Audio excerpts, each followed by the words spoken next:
Welcome to On the Block with Andrew Gurvich, a podcast about authentic people doing beautiful things. Enjoy the show.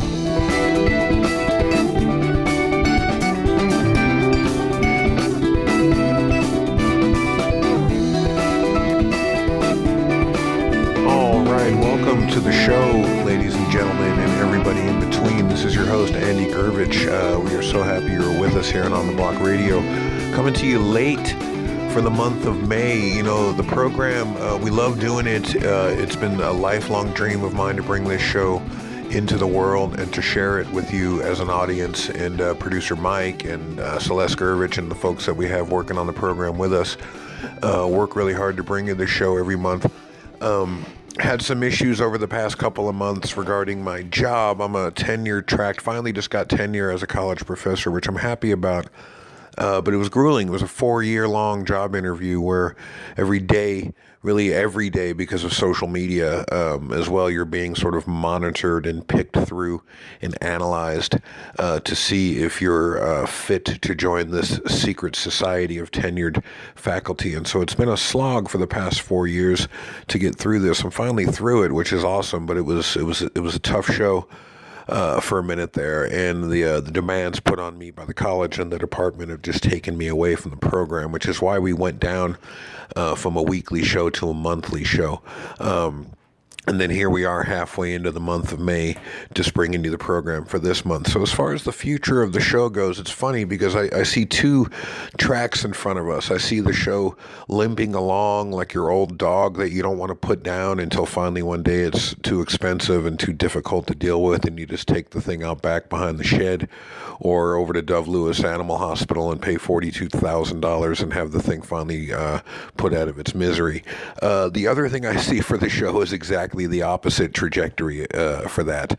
I have some exciting guests coming up in the future. We're going to talk about one of those in a minute, and some great things planned for the remainder of this year. And so the other trajectory going forward has to do really with expanding the show, maybe doing a reboot of our format and our brand a little bit. I hate to sound like a madman reject or something, but trying to get the show rebranded, trying to get it in front of a larger audience, and trying to do some more of the things that we had hoped to do when we set out to make this program. So stay tuned. We're here for you. We're here to go through the next, as long as we can, hopefully next several years with you into this period of uncertainty and challenge and opportunity that we all live in here in this bizarre world at the moment. But the future of the show is vibrant and electric and uncertain, as are most things that we face on a regular basis.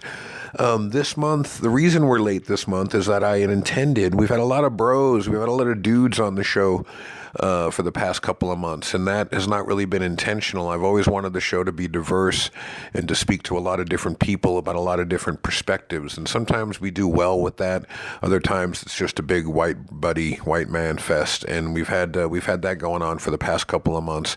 I'm not going to bean count, and I don't want to have diversity be something that just, we need a black lady, get us a Chinese guy, get us a transgender woman for the show.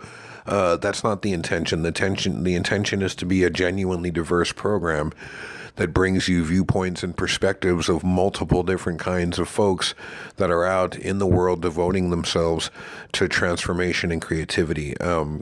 And lately, we've only had certain kinds of folks on the program that are devoting their lives to transformation and creativity. So the hope for this month was that we were going to get the amazing Jenny Forrester, the author of the new memoir, Narrow River, Wide Sky, which we are reading and loving and which is tearing it up out there right now. Jenny also the curator and creator of the Unchaste Reader Series here in Portland, Oregon, one of the most renowned reader series for women and non-binary folks in the Northwest and really in the region and in the country, as far as I know. The intention was to have Jenny on the show, but and she was very willing to, but we've had some issues here with the program technically that I'm going to get to in a minute as well, in terms of we've had some microphones go out and some recording gear problems, and and producer Mike has been working and out of town for a little bit, and so we tried to cobble together an opportunity to get Jenny on the show, but it didn't work. So we are going to, Lord willing, Goddess willing, universe willing, have her for the June show. So stay tuned for next month for the amazing Jenny Forrester to be here to talk to us about her work, about her memoir, about writing, about the Unchased series, about the world as she sees it, and everything and everyone else in between. Speaking of that, happy Mother's Day. I don't know when you'll be listening to this program, but I'm recording this host intro on Mother's Day here of 2017. And, you know, a funny thing, I've been reading a lot about this today, cruising the social medias, and there's a Buddhist teaching several of my friends have brought up about their understanding of reincarnation. And if we understand it in terms of how they try to teach it, they believe that at some point, everyone has been a mother and been your mother, and you have been a mother at some point. And so the teaching is that as we walk through the world, we're kind of supposed to see everyone as a mother and as our mother and as the mother. And if we do that, if you think about that, if you look to the world and see everyone you come across, and including non-human beings, by the way, as a mother and as your mother, that's supposed to lead to a more compassionate and life-affirming world. Now, if you're a person like me, I've spoken about this before. My mother and I had a very difficult relationship. She tried to kill me several times when I was a child and was a very angry, abusive, sort of horrific and complicated individual.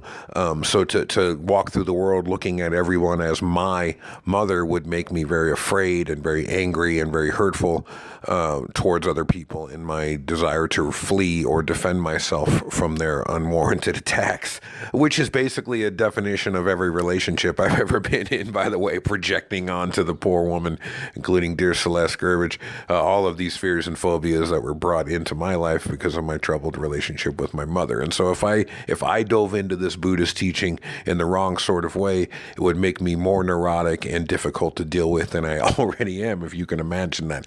But the teaching is not so much think of everybody in the world as if they're your terrible mother, if you happen to have had a terrible relationship with your mother, but to think of everyone in the world as mother. And to think of everyone in the world as mother is to think of everyone and everything in the world as a cultivator and a bringer of life. Our mothers in the sort of macro sense, right? In the meta sense, the mothering and to mother is to bring forth, and in a show about transformation, really every episode of this program has been about mothering and the mother. And in a world that is so hard and so violent towards the actual mothers that exist in our midst, the act of mothering is an act of defiance and an act of courage in a world that increasingly is in the hands of a kind of death cult.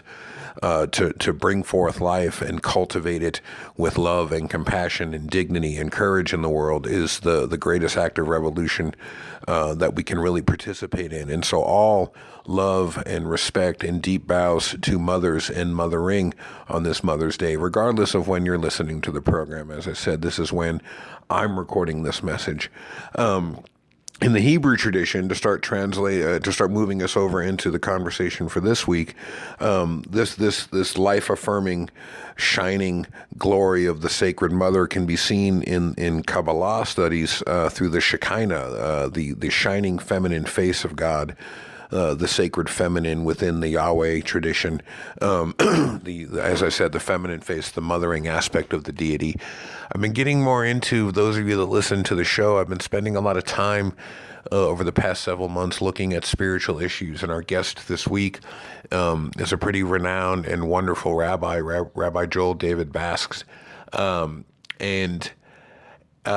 My last name Gurbich, I've been doing some research into it lately, and it's traced back to the name Horowitz. And the Horowitz name is an early medieval rabbinic name, very early and influential rabbis in Eastern Europe who studied Kabbalah and Jewish mysticism and taught it, again, through Eastern Europe. And so it's been interesting for me to sort of revisit those traditions and revisit these ideas over the past several months and several years to try to reconnect, not to the religiosity, not to the divisiveness, not to the negative aspects of cult or tribal mentality, but to that sacred divine spark that lives within each of us, that aspect of the eternal, of the creative capacity of the cosmos that every living thing shares.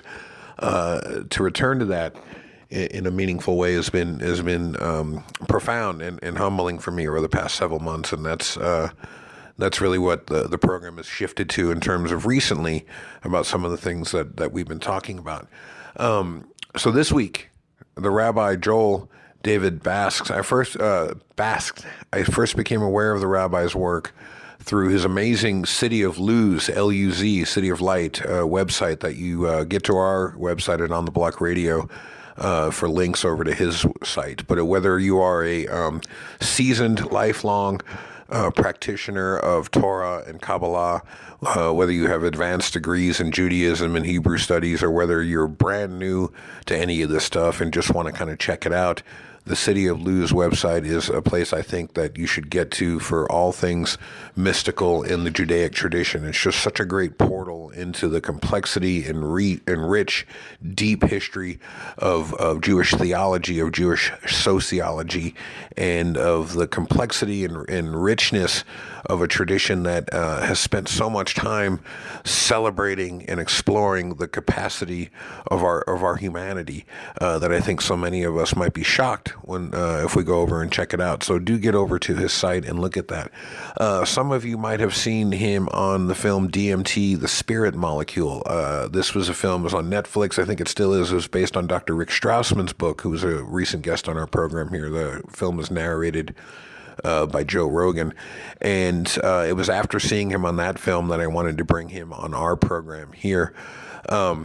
One quick note in terms of the issue of the program, and then I want to say a few more things about the rabbi and the show, and then we'll get to our interview.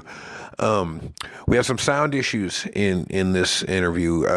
While I was recording it with him, the recording device kept glitching, and so the show kind of stops in a couple of segments mid-conversation, and we've done our best to edit things together into a somewhat coherent way. By the end of our interview, for the last hour, my machine had completely quit. Producer Mike will hate me for telling you all of this behind the scenes, how sausage is made stuff, but I feel like I want to share with you a little bit about how the process is and our response to it. Like I said, the second half of the interview was recorded from Rabbi Bakst's machine, which has me sounding like I'm in the bottom of a submarine. He sounds the same, but I sound like I suddenly moved into a submarine for the last part of the interview. So bear with us on that. We're going to get all these bugs worked out.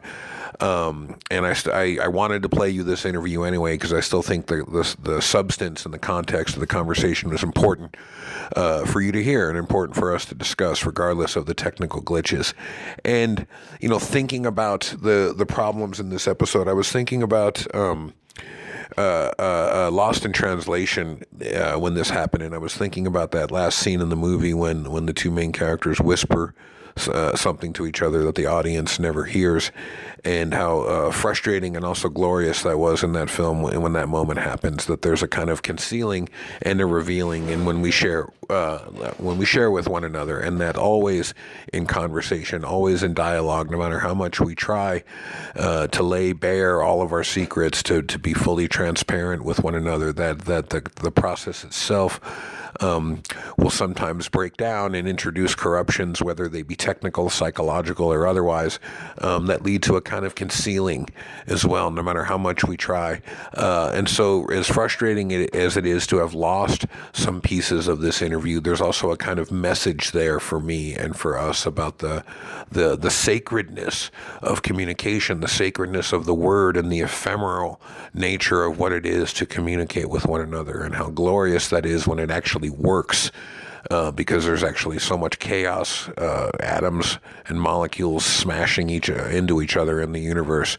The fact that they can organize themselves into a space where we can actually increase understanding and increase the light that shines in an antiseptic way into all of the dark corners of our soul is a kind of amazing thing. I've been a couple of minutes and then we'll get you into the program, but I've been studying Kabbalah and other things a lot lately, looking into this. And at the heart of Kabbalah is the relationship between creation, the finite, the physical cosmos, and its infinite, unmanifested source. And in Judaism, we get into this a little bit with Rabbi Bakst. In Judaism, this is called the Ein Sof, which means limitless or unending. This is a sphere or a dimension of what we can call negative existence, right? Which really means that it's a plane of reality that our finite minds are incapable of comprehending, right? Negative space. It's almost like dark matter. It doesn't simply mean emptiness. The Ein Sof is so other that what we normally perceive as reality, so other than what we normally perceive as reality, that we cannot make positive statements about it. The early church fathers in Christianity said it is better to say God does not exist than to say he exists like you or I exist, because any positive statement about God, including saying he exists, would by definition be putting a limit on the deity, right? Because to exist is not to not exist. And as it is limitless, that definition cannot apply. So this negative existence of God is a really interesting thing to think about. It has parallels in other spiritual traditions as well. In Hinduism, it's the neti-neti, the not this, not that, not neti pots, but not this, not that, right? God, what is God? Well, God isn't this. Well, is it that? No. What is God? Is it this over here? No, it's not this. It's not that. The sunyata or sunyata in Buddhism, the great void from which all things emerge and to which all things return.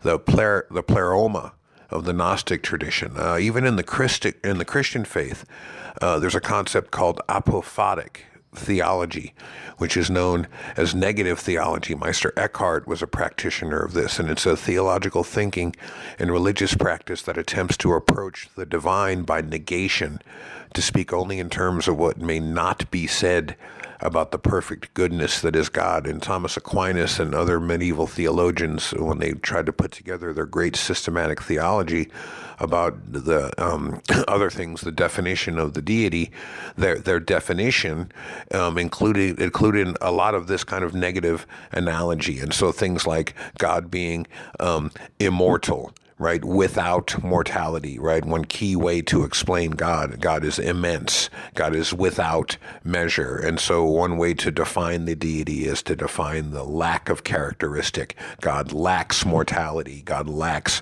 the ability to be measured. In Kabbalah, this concept is called Tzimtzum, which, among other things, which has to do with this in terms of the creation, this notion of concealment and contraction. According to the Kabbalah scholars, in order to create the universe, God had to withdraw or contract a part of his infinite being to create, I guess as it were, a hole in himself within which a void or an empty space could exist. So we can kind of think of the entire universe as a kind of hole in God. Right, and as our universe is, by our standards, fairly big, we can understand why the Kabbalah and its teachers are trying to tell us that to grasp the reality of the Ein Sof might be beyond our powers, because that tiny, infinitesimally small hole in the quote-unquote body of God is obviously infinite in size and complexity itself, and it is within that void that the complexity of the created world manifests and the divine light pours into and overflows out of, and that process itself creates a kind of chaos in the world as these broken vessels try to contain that flowing divine energy, that water of life and transformation that pours from the divine being into us. So we get into that conversation with the rabbi, and sure enough, several times in the conversation, it gets interrupted by this very process of expanding and contracting, of hiding and concealing and revealing that we're discussing. And so in some ways, some of the technical glitches in the show are manifested realities from the very metaphors we're discussing. I really think you're going to enjoy the episode with Rabbi Bakst in spite of the technological difficulties. We apologize again to you folks for being a little late getting you the show this month. We have big things planned for the rest of the year. Some great writers. We hope to get Lydia Yuknovich back on the show to talk about her recent success. Jenny Forrester coming next month, and some other big surprises as we go forward. I would love to take the show back to a weekly show. We'll see if that's in the cards for us in the upcoming months. But stay with us here, folks. We got a lot to talk about. We got a lot to do. And as always, we love you very much for being here. All right, Joel David Bakst coming up for you. We love you much, and we will see you on the other side.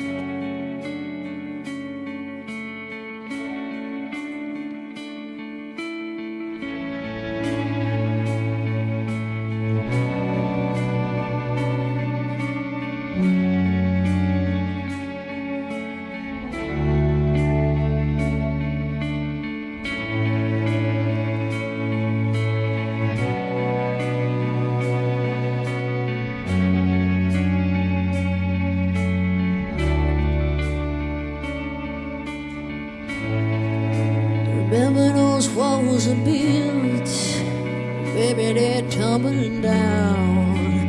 They didn't even put up a fight, they didn't even make a sound. I found a way to let you in, but I never really had a doubt. Standing in the light of your head low, I got my angel now.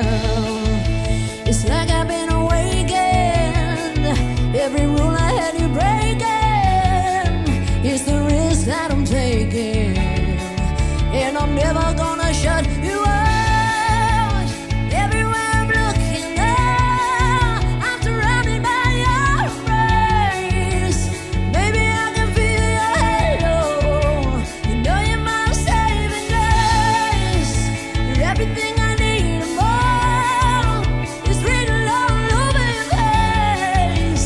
Baby, I can see your halo. I pray it won't fade away.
walls are built, well, baby, they tumbling down. They didn't even put up a fight. They didn't even make a sound.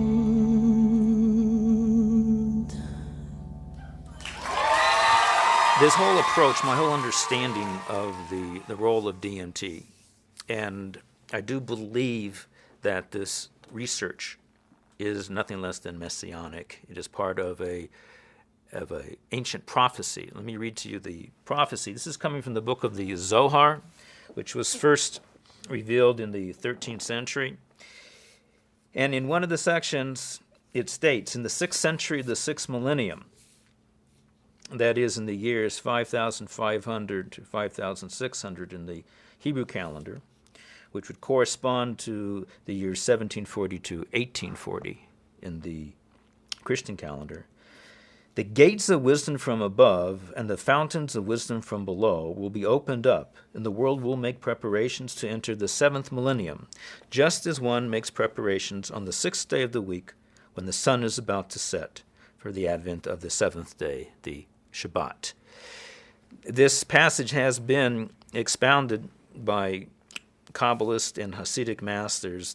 The wisdom from above is referring to the teachings of the Kabbalah. The fountains of wisdom from below is referring to science and technology. In other words, beginning primarily from the year 1840, which was what? The Industrial Revolution, and it's been history since then. We know that science and technology has been accelerating at a pace that virtually nobody can keep up with. And according to traditional Judaism, this is part of the prophetic grand plan for reality. In other words, science and technology, from a traditional religious perspective, is not an extra. It's certainly not an evil to be tolerated. It's not a luxury. It is part of the process by which humanity is going to evolve into its next stage. And the relationship is this, is that science and technology provides maps, models, and metaphors to understand and perceive the light of the Torah, of the Kabbalah, in ways that we normally would not be able to understand. However, the master mystics and sages throughout the ages, they always understood. But unless one has 10, 20, 30 years of training, that's virtually going to be impossible. So what about the rest of us? Well, the Holy One, in his compassion, had mercy upon us, as it were, and has bestowed upon us the maps, models, and metaphors of science and technology.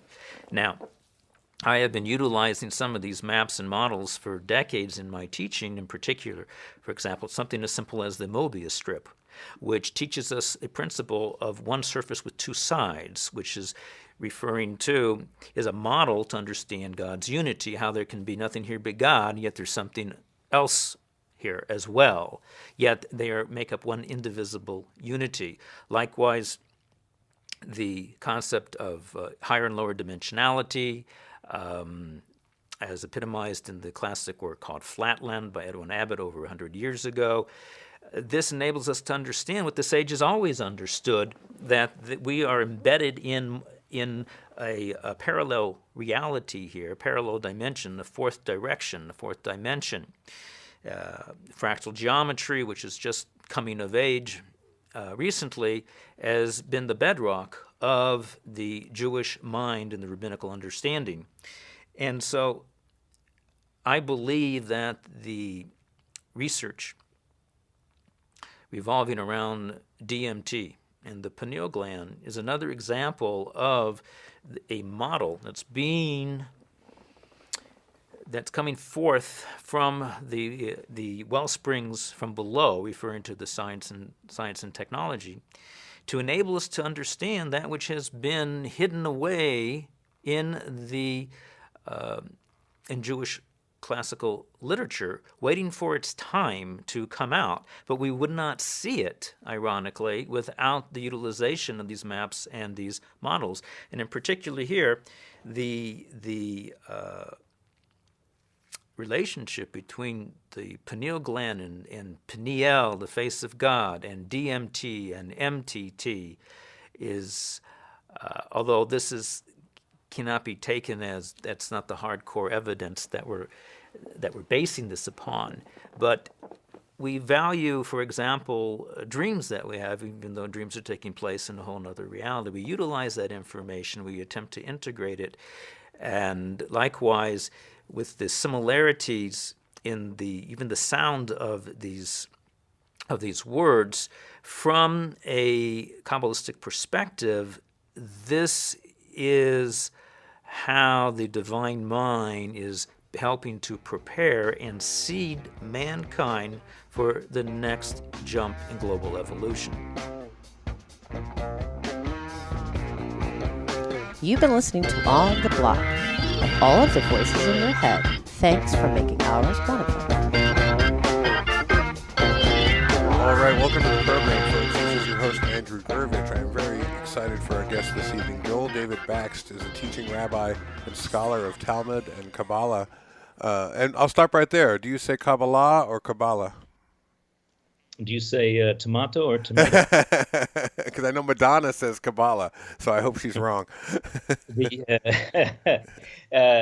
Kabbalah is simply the anglicized pronunciation. In correct Hebrew would be Kabbalah. Kabbalah. With the accent on the end, but either works, and I'll slip back and forth myself. Okay. So let me start again. Joel David Bakst is a teaching rabbi and scholar of Talmud and Kabbalah, who, while living in Jerusalem for 20 years, studied and taught in an Orthodox yeshivot. Raised in a Southern Californian conservative Jewish home, Joel became a Ba'al Teshuva. Did I say that correctly? That's newly religious. That's very good. Yes, you did. At the age of 20, bringing full circle his lineage from a long line of rabbis. Both his grandfather and uncle were Orthodox rabbis. His great-grandfather was the chief rabbi of St. Louis, Missouri, and his great-great-grandparents made aliyah to Eretz Yisrael and are buried on the Mount of Olives. Joel's spiritual search through comparative religions led him to Israel in 1971, where upon enrolling in traditional Eastern European-style yeshiva, he became a part of the original Ba'al Teshuva movement, the initial great wave of assimilated Jews returning to traditional Judaism. For 10 years, he pursued a path towards rabbinical ordination and studied Talmud, Jewish law, and Jewish ethics. During the next 10 years, while continuing his Talmudic studies, he also began a search into Hassidic and Kabbalistic literature. He studied under Sephardic Kabbalists, Moroccan and Tunisian, and also Ashkenazic teachers and colleagues versed in Kabbalah. Joel continued his rabbinical education and continued on a path of intense Torah study and practice, as well as teaching in the traditions he received. He has lectured and taught in Israel, the United States, and India. He is the author of numerous works on rabbinical methodology, esoteric Judaism, the prophetic confluence of Kabbalah with the new sciences, and the messianic role of the maps and models pouring forth from modern technology. Continually evolving, Joel also runs the City of Luz website, the culmination of over 35 years of systematic study in a search for a coherent, interdisciplinary Torah-based system. City of Luz offers the beginner as well as the advanced Torah scholar a unique approach and collection of methodological tools that teach both conscious learning and direct experience. The Secret of Luz allows for a seamless interface between every field of Talmud, biblical law and biblical ethics, and Kabbalah. The City of Luz also interfaces Torah itself with every school of science, theology, and mysticism found among the 70 nations of the world, both ancient and contemporary. City of Luz is the ultimate interdisciplinary meta tool for everyone, regardless of religion or belief system. Joel lives in southern Colorado, where he has been teaching in his yeshiva to a dedicated group of Jews in B'nai Noach for more than 10 years. Rabbi, welcome to the show. Thank you so much for being with us. Thank you, Andy. It's a pleasure being here with you. How much Hebrew did I butcher there in the beginning? I'm impressed, Andy. Well, thank you. We'll just leave it there before it'll be all downhill from there. I want to maybe talk to you a little bit about, let's just start back at the beginning. In your bio, it says you became newly religious at Ba'al Teshuva at the age of 20, bringing full circle your lineage from a long line of rabbis. So I guess a couple of questions maybe to unpack that. Is this Is this a similar kind of thing that happens in other traditions? Maybe what for our listeners that don't know about Judaism, that maybe like what someone would describe as a born again moment in Christian circles, where your religion goes from being a kind of cultural thing passed through your family to being immediate and relational and alive for you. Is that what happens at that moment?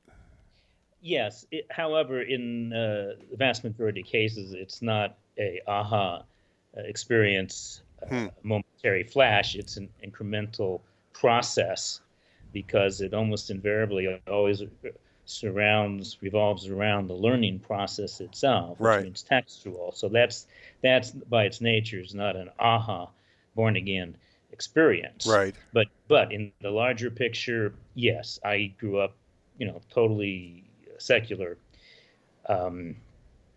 and knowing there was this old tradition in my background, but not really knowing anything about it or even caring about it.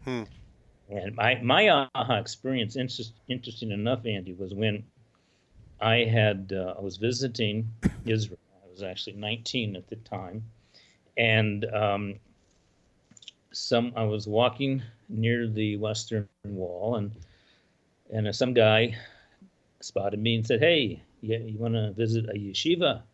I honestly didn't know what a yeshiva was. Of course, that's a religious seminary. Yeah. And it was just, 10 minutes away. I walked in, and the first time I walked in, that was an aha experience, because it was a very, very ancient building, several hundred years old, as all the buildings are. The walls are 4 feet thick, and the roofs are all domed. So wow, we had a pretty quote unquote mystical set to begin with. Unbelievable.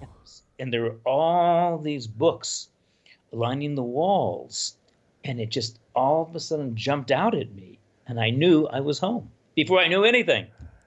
Yeshiva is a word that means sitting, right? And it's sitting in study of Torah and of Talmud. That's correct, and it doesn't require more than 2 people. That's plural. That's a yeshiva. But of course, you have different kinds of yeshivot. Some with just a handful of people. Others, there's as many as 2,000 students learning all together. Wow. At once. Did you stay, or did you come back home? What happened at that point? So you realized you're at home, and then what happened next? Oh, I had been volunteering time on a kibbutz, so I finished that out. That was a 6-month program, and then I just went to again visit and hang out there. It took a while, but little by little, I realized this is my path. I want to follow this. Now, I did not, and I never have, jumped into anything just like that overnight. To the contrary, when I was in Hebrew school when I was younger, up until I was 16, some kind of like confirmation class. Right? Yeah. We went once or twice a week. I was known as the class atheist. And I, questioned, rebelled against everything. But I took the plunge, and, after several months' time, it just started really making sense in a almost nonsensical way, which is a higher sense. Do you think that deep questioning sense of yourself, that part of you that, was known as the class atheist or the troublemaker or the questioner when you were younger, is that person the same person that maybe wanted to go into studying mysticism? Because that seems to be a kind of parallel trait. The mystics are the ones who always are captivated by the mystery of things and aren't easily, what's the word I'm looking for, satiated by superficial knowledge. Andy, that's a wonderful observation. Never even looked at it that way, but you hit it right on the nail. I've from the age of 17, 18, 19, of course, I was living at the height of the 60s in Southern California. Yeah. So it was part of the culture at the time. You were just inundated with it. It was all part of the music as well. And I just fell in love with yoga, with Kundalini, with Eastern, with Indian, Rajasthan, which is where the tie-dye comes from. The imagery, the tapestries, the mandalas, the incense, the hanging out on Sundays, Hare Krishna. Yeah, wow. And meanwhile, driving around town in an old bakery truck that had been painted green. I had painted 2 large yellow thunderbolts on either side of the truck. Oh, wow, this is great. Of course, it was psychedelia and, experiment with this and with that. And, when I discovered Eastern mysticism, that's when my soul took off. And that's when I got a direction in life and just fell in love with it. And you went to Israel after that point, or? After that point, I went to Israel. I had actually I was in junior college there, and I was manning phones in the YMCA hotline, suicide line, and I was involved in Gestalt therapy, and my Bible was Fritz Perl's Gestalt therapy verbatim. Yeah. And then it morphed into my Bible, then became Be Here Now by Baba Ramdas. Yeah. So as a group, mostly older folks than I was, and they were going to go to Israel, and I tagged along, and I wasn't religious in any way whatsoever, and I went into a tourist agency in Tel Aviv where they then place you on different kibbutzim to do volunteer work. And I asked the woman there, where can I learn Kabbalah? She had no clue. She knew what the word meant, of course, but there was actually nothing available in English at that. This was in 1971, 72. Wow.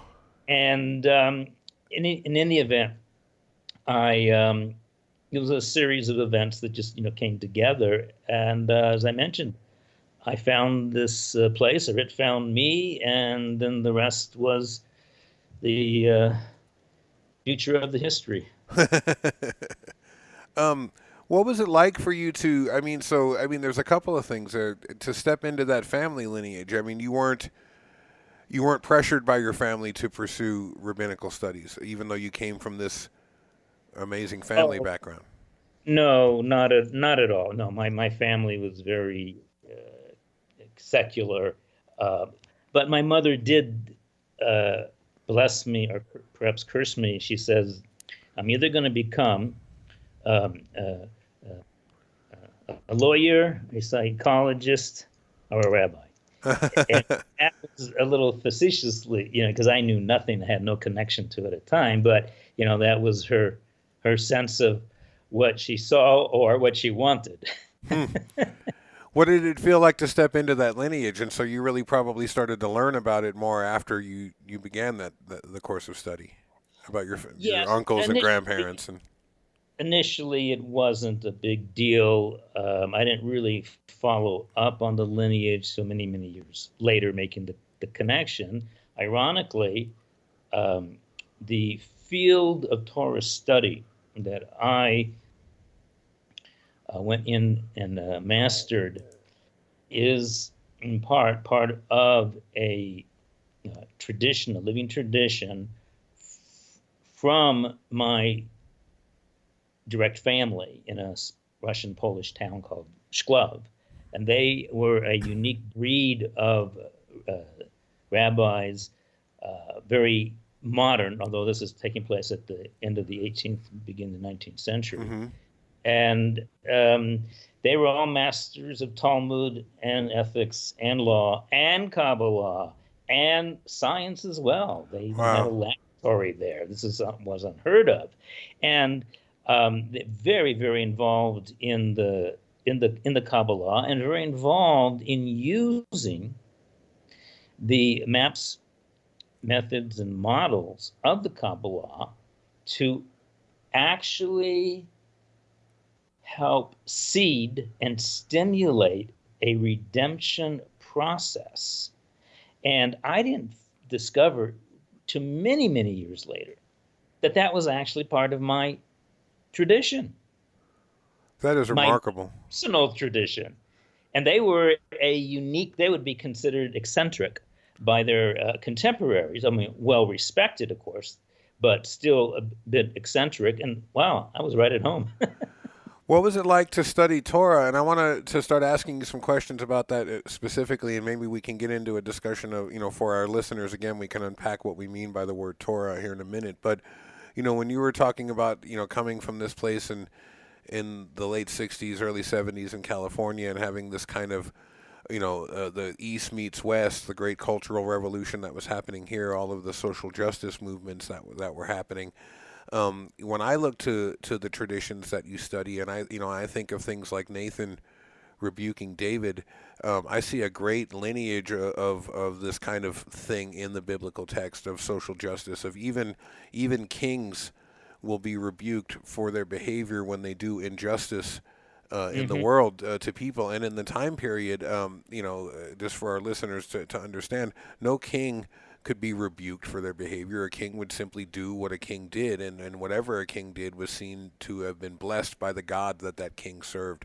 And so for a prophet to call a king out and say, no, even you are accountable to God's standard of ethics was such a revolutionary idea, that there's been this great thread of humanism through rabbinical teachings all through the years, going all the way back.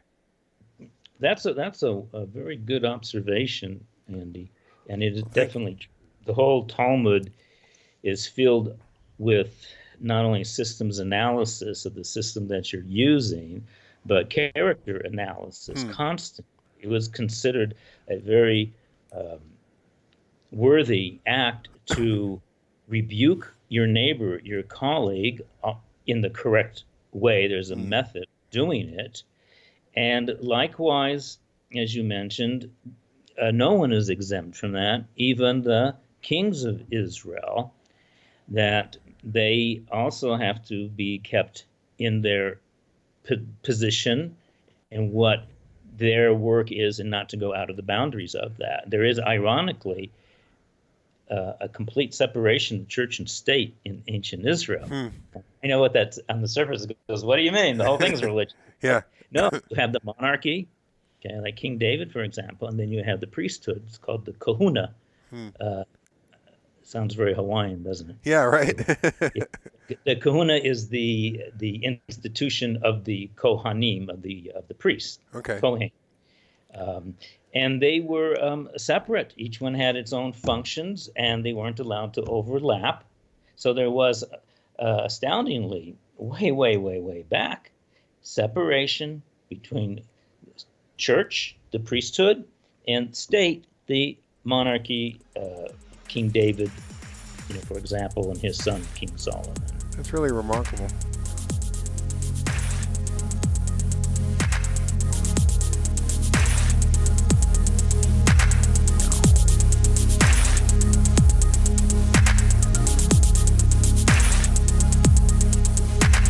Hi, this is Zach Leary, and I'm the host of the It's All Happening podcast, and you're listening to On the Block Radio.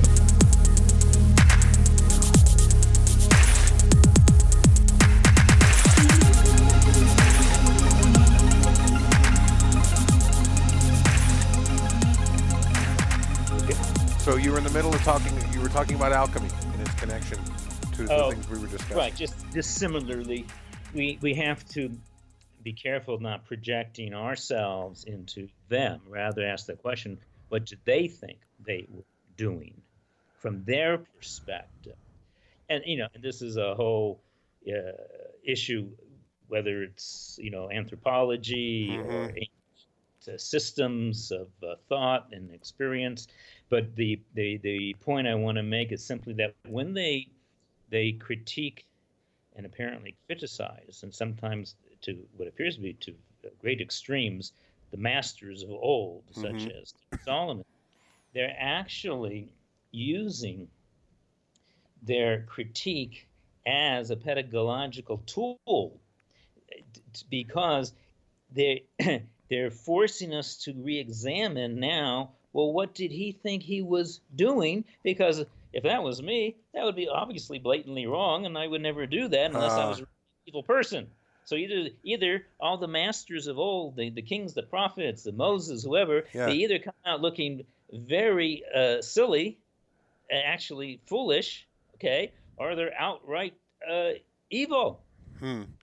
So there's something else going on, and this is part of the Talmudic tradition, even dealing with issues that are not ostensibly about law or practice or ritual. There's much discussion. Like you might say, it's like digging into the mind of King Solomon. That's fascinating, and I was going to actually, maybe we can back up there, and for our listeners, maybe we can start just with a meaning from your perspective of the word Torah, because we can mean several things with this word, and we can be talking about the 5 books of Moses, at the beginning of the Hebrew Bible, Genesis through Deuteronomy. We can by this word sometimes people mean law when they say this word. I think a lot of people in churches use this word when they say the Torah. They're referring to the Mosaic Code. Not just the Decalogue, but all 613 commandments. There's lots of different things people mean by Torah. I've always understood it to mean far more than law, but to mean teaching or instruction, and to be a word not to equate it, but to be a word similar to words like dharma or the Tao or the marga or the marig in Sanskrit tradition, the path or the way of instruction, the way of being. And so much more than just law. So from your perspective, what does this word Torah mean when we're talking about Torah study? There are 3 meanings of the word Torah, as you mentioned. First and foremost, it refers to the 5 books of Moses, the Pentateuch. By extension, then it refers to also all the rest of the writings. The Hebrew Bible, as you know, is divided up into 3 parts. There's the 5 books of Moses, there are the books of the prophets, and then there's the additional writings. So all 3 of those, which comprise what's called Tanakh, which is just an abbreviation for those 3 sections, that's Torah. Okay. Now there's a third meaning, and that is there's an extensive oral tradition that comes along with the written tradition. Most people don't know this, but here I'll explain why this must be so. How many brains, for example, do we have in our head? Just the one. Yeah, well, when we look into it, we find, in fact, that we have 2 brains. 2 brains, yeah. Hemisphere in the left hemisphere. Indeed, sir, you're speaking my language now. Go for it. I love this. Okay, so we know that they are 2 separate information processing systems. Okay, and if it were not for the some 200 million nerves that of the corpus callosum that connects the right and the left, we'd be totally split personalities. But we see if we why that also must be so, that we actually have 2 brains, 2 ways of thinking and processing. That it says, everyone's familiar with a verse in the Bible in Genesis, that the man human is made in the image of God. Okay, so we have 2 hemispheres because the divine, however we're going to understand that, also has 2 modes of processing, and they are, in real simple terms, they're the yin and the yang. 2 brains, yeah.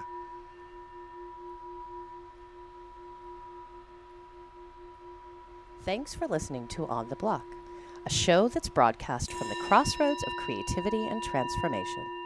Stay tuned for more mind-bending conversation with our guests.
In you, I live. When I was the 13-year-old kid gathered in an upper room at youth camp, they told us to pray to you with our hands open, our eyes closed, hearts willing, and a mouth hanging limp to speak when the Spirit gives utterance.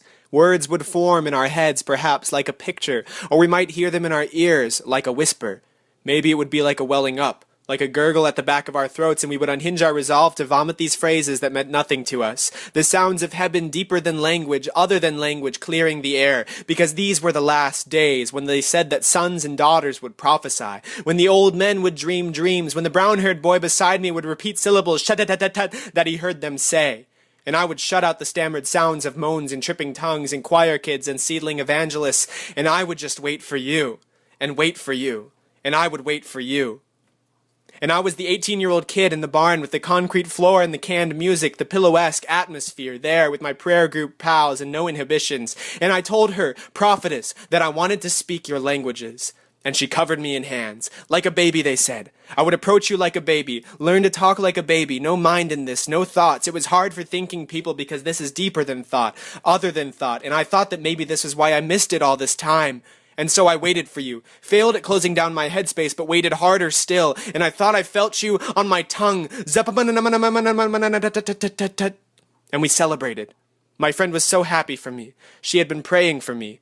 Shout with joy and clap your hands and I'll go out for ice cream afterwards and talk about your first time, with the bubbling, the gurgling, with the singular Spanish dialect or the Ethiopian vigor. I shot off text messages to others, told them I spoke in tongues, implied that all the talk we talked had meant something. Way to go, dude, they said. I'm so happy to hear that. And even so, even still, I waited to know what your still voice sounded like. And I waited to see your face. And I waited for you. And a year went by, and it was 3 weeks before I'd leave and do my work and figure out my shit, and I was waiting now, speaking only English now, quitting Spanish classes for now, and I was waiting, and the news broke. Then I was the 19-year-old kid weeping his heart out in a church pew, feeling underhanded by false light and weak people with their moral failures, sanctuaries gone filthy, cancers malignant, rushing into pelvic members disattached from the source, couldn't keep it in the pants, blood too hot to handle. We all found out. They anointed those rooms with oil because shadow does not like oil or prayer. And why did it matter to me? Why did I sob harder than ever before? Because people made their choices. They were human, made their choices, and I just wanted words. Supernal, concrete, and human choices would all be nothing. Nothing next to words from you. Any words, words to move out from, to live in. I felt his large hands on my shoulders, confident words. Though 10,000 may fall, he prayed into my ear, it will not come near you. Your words, perhaps, but I wanted the brush of your breath in my ear, not his. I sucked into the vacuum of light, contracted, and I waited for you to return and fill the space. I left the sanctuary back there, left home, and I waited for you, and I waited for you. And the leaves changed, and the Christmas frost came, and I waited for you. And I'm the 21-year-old kid now, filled up with 21 ways to wait for you to come, and I keep on moving, keep on asking, keep on living, and I'm sitting down to coffee, catching reflections of light on a black tabletop, and I'm catching a glow here at the back of her eyes. We're talking about perspectives, pinholes, like a myriad of tiny windows peering in on the Orion Zoth, your infinite light, lost in our words, but it's in all our eyes, on all our tongues, and we're all weeping our guts out waiting for you to come, and the light is there even on our voices, reflecting even on our tears, and it was words that brought me here. Words that taught me to see the glow, search out the sparks, find my being in the sparks breathed out by the breather. And I'm living in those words. That mystery I talk about when I talk about you. And I'm talking about taking walks at night, even in the suburbs, even in my home. And I'm talking about how it makes me feel alive. Looking up at your stars, watchers, twinkling cherubim, and I'm talking about how it makes everything different. This world draped in deep blue, and even this is not shadow, but your light. And I feel it flooding the space while I move, while I breathe, have my being, live in this light, flames, tongues, in this time, these words, living in these questions, this silence, music, moving in this wonder. Under these starry skies above, with this mitzvah on my lips, these mitzvot on my fingertips, this spark inside this shell, and hers, his, on aster blooms, and this robin's ballad, sunrise Shekinah breaking on prairie grass, and on her pink lips, as she grins, as she says you're full of so much light, and we're just beginning, just beginning to notice it at all.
Let's lean into that a little bit, Rabbi. You know, one of the things I've always appreciated when I read the story of the Jewish people coming to terms with their deity, the name Israel itself, those who struggle with God, I've always seen this kind of twin aspect to it. And when I've looked at your writings on the city of Luz, I've seen you talk about this twin aspect in things, this concave aspect, this yin-yang aspect we were talking about a second ago. And the ones who struggle with God, can mean struggle against the deity with our own pride, our own arrogance, our own fear, our own egos, but it also means to struggle alongside with the deity in pursuit of righteousness and justice. And I love that aspect of the Jewish people, that when the messianic concept, that when things are darkest, you dig a little further into the dirt and you'll hit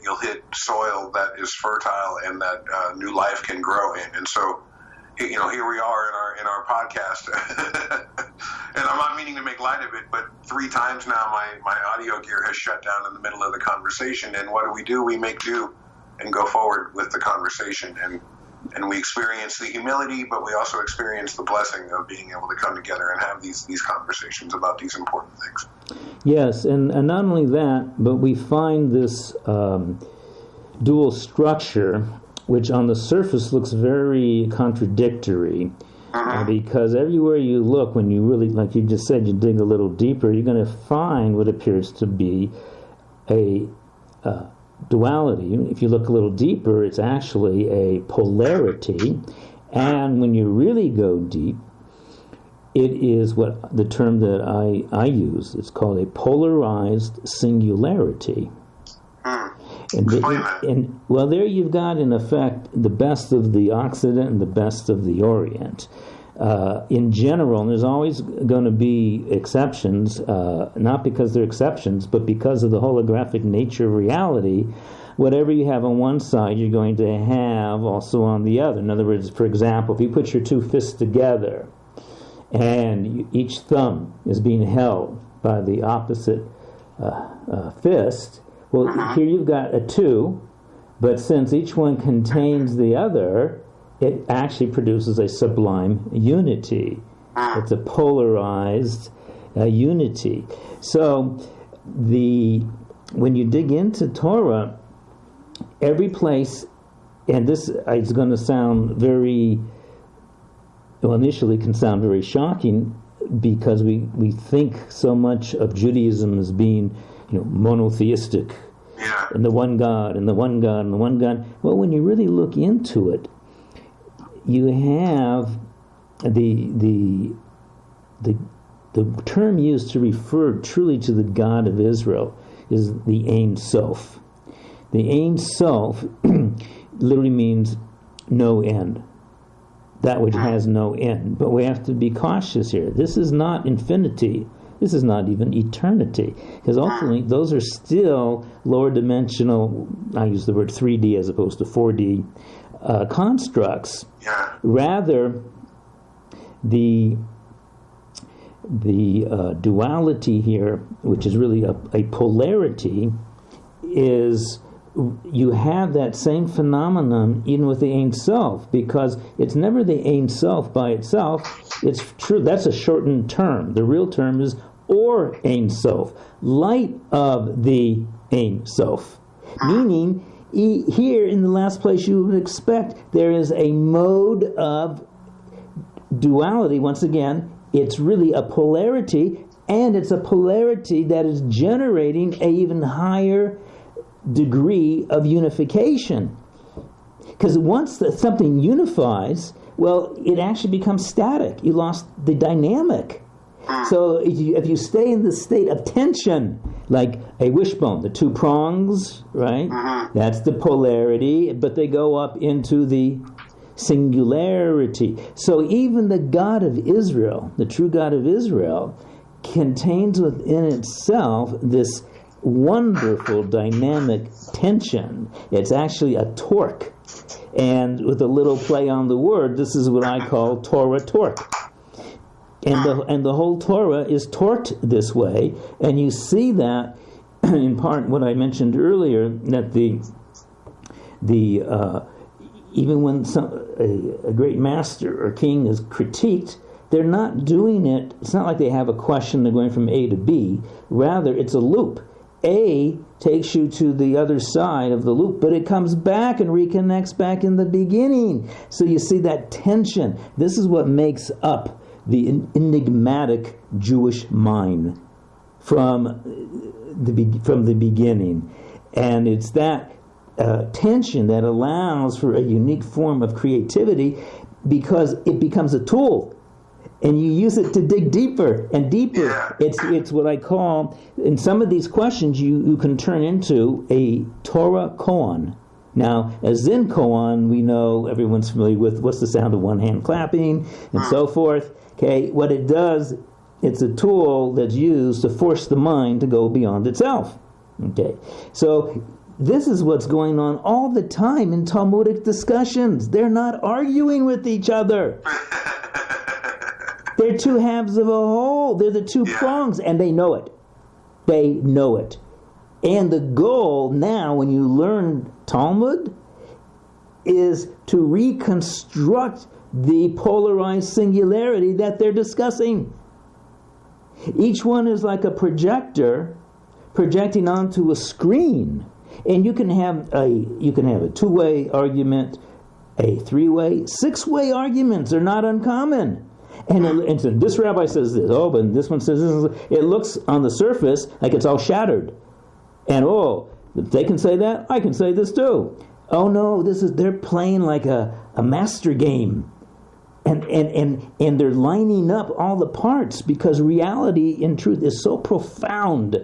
Every piece of reality, every quanta of reality is based in Torah, is based upon dimensionality, meaning there are parallel dimensions going on here, high and lower dimensionality. Every quanta of reality, everything that they're discussing, it's assumed our reality is like a Mobius strip, 2 sides of one surface. that whatever you're talking about it can only be the other side of something else, and the only difference is it convex or is it concave? The concavity is the own inner lining of the convexity that got turned inside out, inverted. And they're actually they have created a system of repairing. This is tikkun olam. This is the real tikkun olam. It's not just about social activism. That's also true. But here, and this becomes a form of mysticism. Active mysticism. You are not just observing, you become it. You become the very forces. And in addition, every quanta of reality that's being discussed by the rabbis, it is assumed that all reality is holographic in its nature. All reality is fractal in its nature. And all reality is superimposed upon a toroidal movement, a giant torus. Tori within Tori within Tori within Tori. That this is all assumed now. Well, now let's have the discussion. Yeah. Now, is that a master game? Boy. Magister Ludi would be jealous. Easy. Can I pose a Torah Gaon for you, maybe to help me unpack and if this bores our listeners, I'm sorry, but I rarely get a chance to speak with someone with your training. And so I have a background in biblical studies, but from a Christian perspective, I was a Christian pastor for about a decade before I walked away from that and embraced the mystical traditions myself as a scholar and as a student of them. And I was kind of out in the wilderness when I was studying Bible in seminary, because I was in a conservative Christian seminary, and so the things that I would sort of take from the text, the teachers, the professors would look at me like I was insane, and maybe I am insane, but I just wanted to run one thing by you. You bring up things like this polarized singularity and unification, and I wanted to maybe fold in this question and lead into a discussion of your views of what you talk about as messianic consciousness, all of this stuff you were just talking about. And it has to do with a reading of several biblical books. And I'll just lay this out and tell me what you think. In the Tanakh, as you mentioned, the 3-section Hebrew Bible, the 3rd section, the Ketuvim, the writings, the order of these books can vary based on what edition you're looking at, but the books that are in there are pretty consistent. And I did a word study once on a phrase called the Eset Hayel, the woman of noble character. Yes. In the book of Proverbs, and this question really leads to something you said a little while ago about chastising Solomon for having 1,000 wives, and I've always been a Bible reader that has been hesitant to read the text in a way where I'm emphasizing historicity as my primary connector to revelation. And that's not to suggest that I'm saying the things in the text did not occur. That I don't have that right. That's above my pay grade. But it's not where my level of interest goes. And so in Christian weddings, women are given Proverbs 31 as a sort of list of instructions. Here are the things that you have to do now, right, after you get married. But I see a lot more going on there. That phrase, woman of noble character, only shows up in one other place in the Bible, and that's, I believe, and that's in the book of Ruth, where Ruth is called this as well. And in the Ketuvim, going from Proverbs to Ruth to Song of Solomon, I see one of these unifications. I see not here necessarily a story about who was married to whom and which king made the right choice or the wrong choice. I see in Proverbs wisdom coming from a father to his son, saying that he should choose wisdom over folly. He should choose wisdom over the harlot. He should choose Torah over disobedience to the covenant. And these two ideas become personified as two women, and then the sort of culmination of that, this woman of noble character. This is who you should choose. And then in Ruth is called this as well. And Ruth is a Gentile that's folded into the Davidic line. And then we have a celebration of the consummation of that in the Song of Solomon. And so when I read those texts, I don't read them for their historicity. I read as their unification point, where in God's infinite wisdom, these two that are separated, Jew and Gentile, to be separate, to be holy, to be Kodesh, if I'm saying this correctly, the shining city on a hill, to be set apart, was never to be superior or to be separate, but to be a light of unification, to bring both lines back together. And that, when I read those texts, that's where my thinking goes. Am I out to lunch, or is there a line of interpretation that? No, I think you're having a 7-course dinner. No, you said it very well.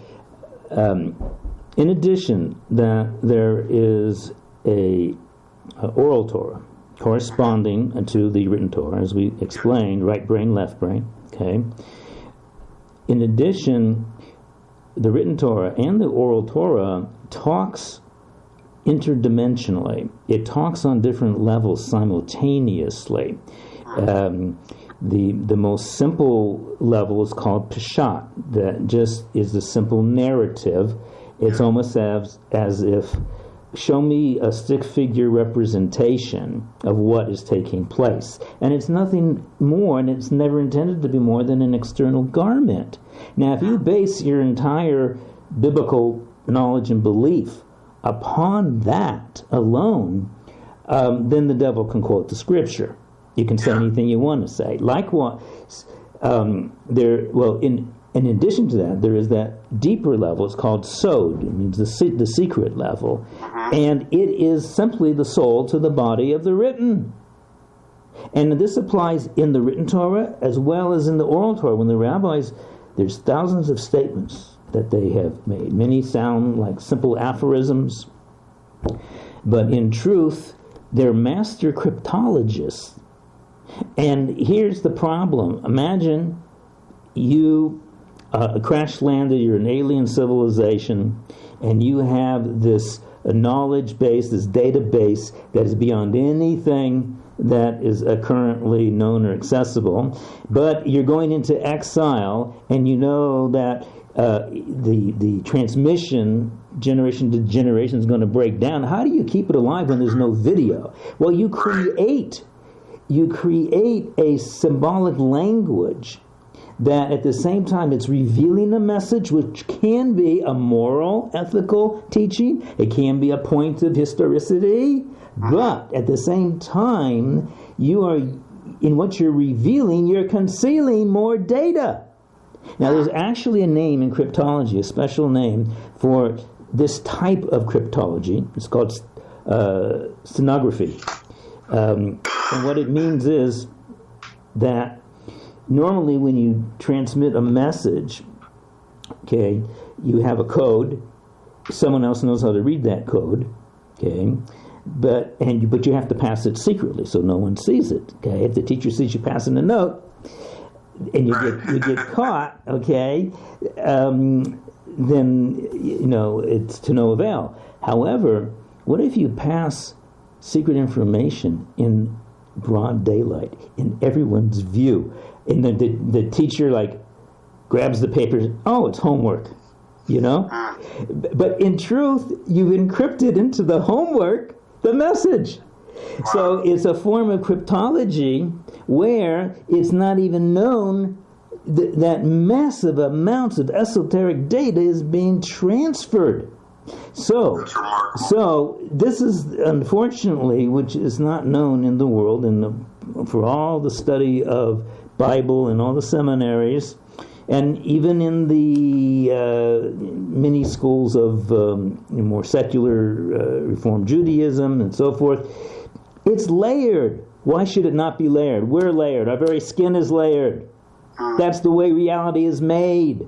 And you have to know what level are you exploring this nature, this inner nature on. Now, going back to what I was saying about the Ein Sof, it's the light of the Ein Sof. I'll show you the dual nature, that it's so intrinsic.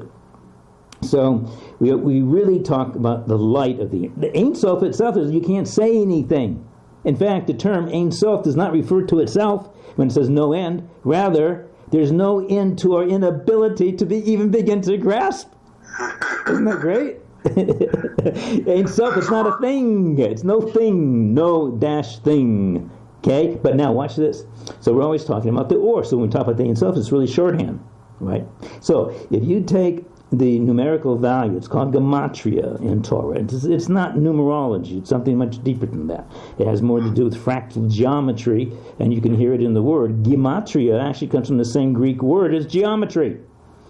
You're comparing fractal formulations. And how it manifests is an iteration, but you bring it back to the same fractal equation. So here, the numerical value, the gematria, of Ein Sof is 207. The gematria, meaning the fractal pattern of the word or, which means light, is 207. Look at the loop. Yeah. You think you're going into the Ein Sof, guess what? You turn around, it brings you right back to the or. And if you think the or is separate from the Ein Sof, it's 207. 207 is what you use as the circuit. You see, you're traveling through it, and what you're doing when you do this again and again and again, and you turn it into a type of Torah koan, you are producing unification. By holding on to the two prongs, as it were, because that's static. I want to see this thing come alive. Let's turn it on. Let's see what it can do. And now you got the or Ein Sof. What looks like a description of something, it's actually a meditation in and of itself. That is remarkable. Is that what you mean when you talk about the maps and models of Kabbalah that reveal the aspects of this higher dimensional future messianic era? Is that what you're getting at? This is an app. That's one of thousands of examples. Exactly. We're applying the model. People don't know, Jewish or not Jewish, that there's a whole coherent system here, and it is scientific. It is so scientific that it has a sublime mathematical / geometrical structure beneath everything, and every part has to fit in with every other part. And the Messianic age is when, in part, we will be applying the maps, models, and metaphors in a coherent fashion. Now, when I talk about maps and models, I'm also referring to these scientific models: holography, fractal geometry, modern chaos theory, Mobius strip, split brain hemisphericity, the quantum logic, the toroidal shape, all these things. When these models are taken and you turn it into like a template and you superimpose it upon Torah-based Kabbalah, or Kabbalah-based Torah, and because we're not separating, that's the thing, then, oh my gosh, what opens up is astounding. And what's even more astounding is the sages, over thousands of years, were able to transmit this data. We have the data, and it's like a, what do you call it, when you bury something for open up in the future? Oh, yeah. A time capsule. Yeah. Time capsule. It's a time capsule. And this is what I personally discovered. And it is experiential. And embodied, yes. And now it becomes a whole different process. And really, as I was saying earlier, we have two modes of processing, because we're made in the image, whatever that is, of God, whatever that is. But the point is, it's saying that God, in simple terms, has two modes of processing. And therefore, when one studies Torah with the proper maps, models, and metaphors, and has been initiated into the ancient methodology, then you actually produce something in the here and the now, real tikkun olam, real rectification of reality in its root structure. Torah is the mind of God. Torah, right and left, written and oral, one can't exist without the other. That is the mind of God. That's the Jewish Godhead. I've heard somebody somebody say once that those 613 laws are access points. Yes. To the consciousness, to the transcendence. Yeah. And I've heard you say a guiding point of your work is the phrase, there can never be a contradiction between the esoteric and the exoteric. And so this double mind that is working actually in tandem and towards unification. I think of this when I see, you brought up quantum theory recently. What's been so amazing is to watch folks in physics start to come to this realization through the studying the material universe, right? Through the application of the scientific method, they develop a mathematics that they say is the most accurate mathematics they've ever developed. And then what it shows them, apparently, is that consciousness lies at the root of matter, not the other way around. Consciousness is not an emergent property of matter. Consciousness is primary, and then matter is secondary. And there's still all kinds of people that don't want to accept this, and most of us don't fully comprehend, the full implications of that for our worldview. But that is remarkable for us. But you would say, of course. Of course. To that, of course. We could have told you this. Yes, the name of the game is consciousness. And I partially define consciousness as getting conscious about your consciousness. That's consciousness. Getting conscious about consciousness. That's what consciousness means. It's not something to observe or to categorize, but to actually experience. And that consciousness is at the root of everything. And you can do the same thing here, this perennial iteration of polarized singularity, because whenever that is applied, that's really it's really kind of a triune structure, right, left, middle. The middle is the new middle, you see. We only want the two sides, the polarity, to allow us to generate a new middle. And the new middle is like if you got your speakers lined up properly, then the sound is right in the middle.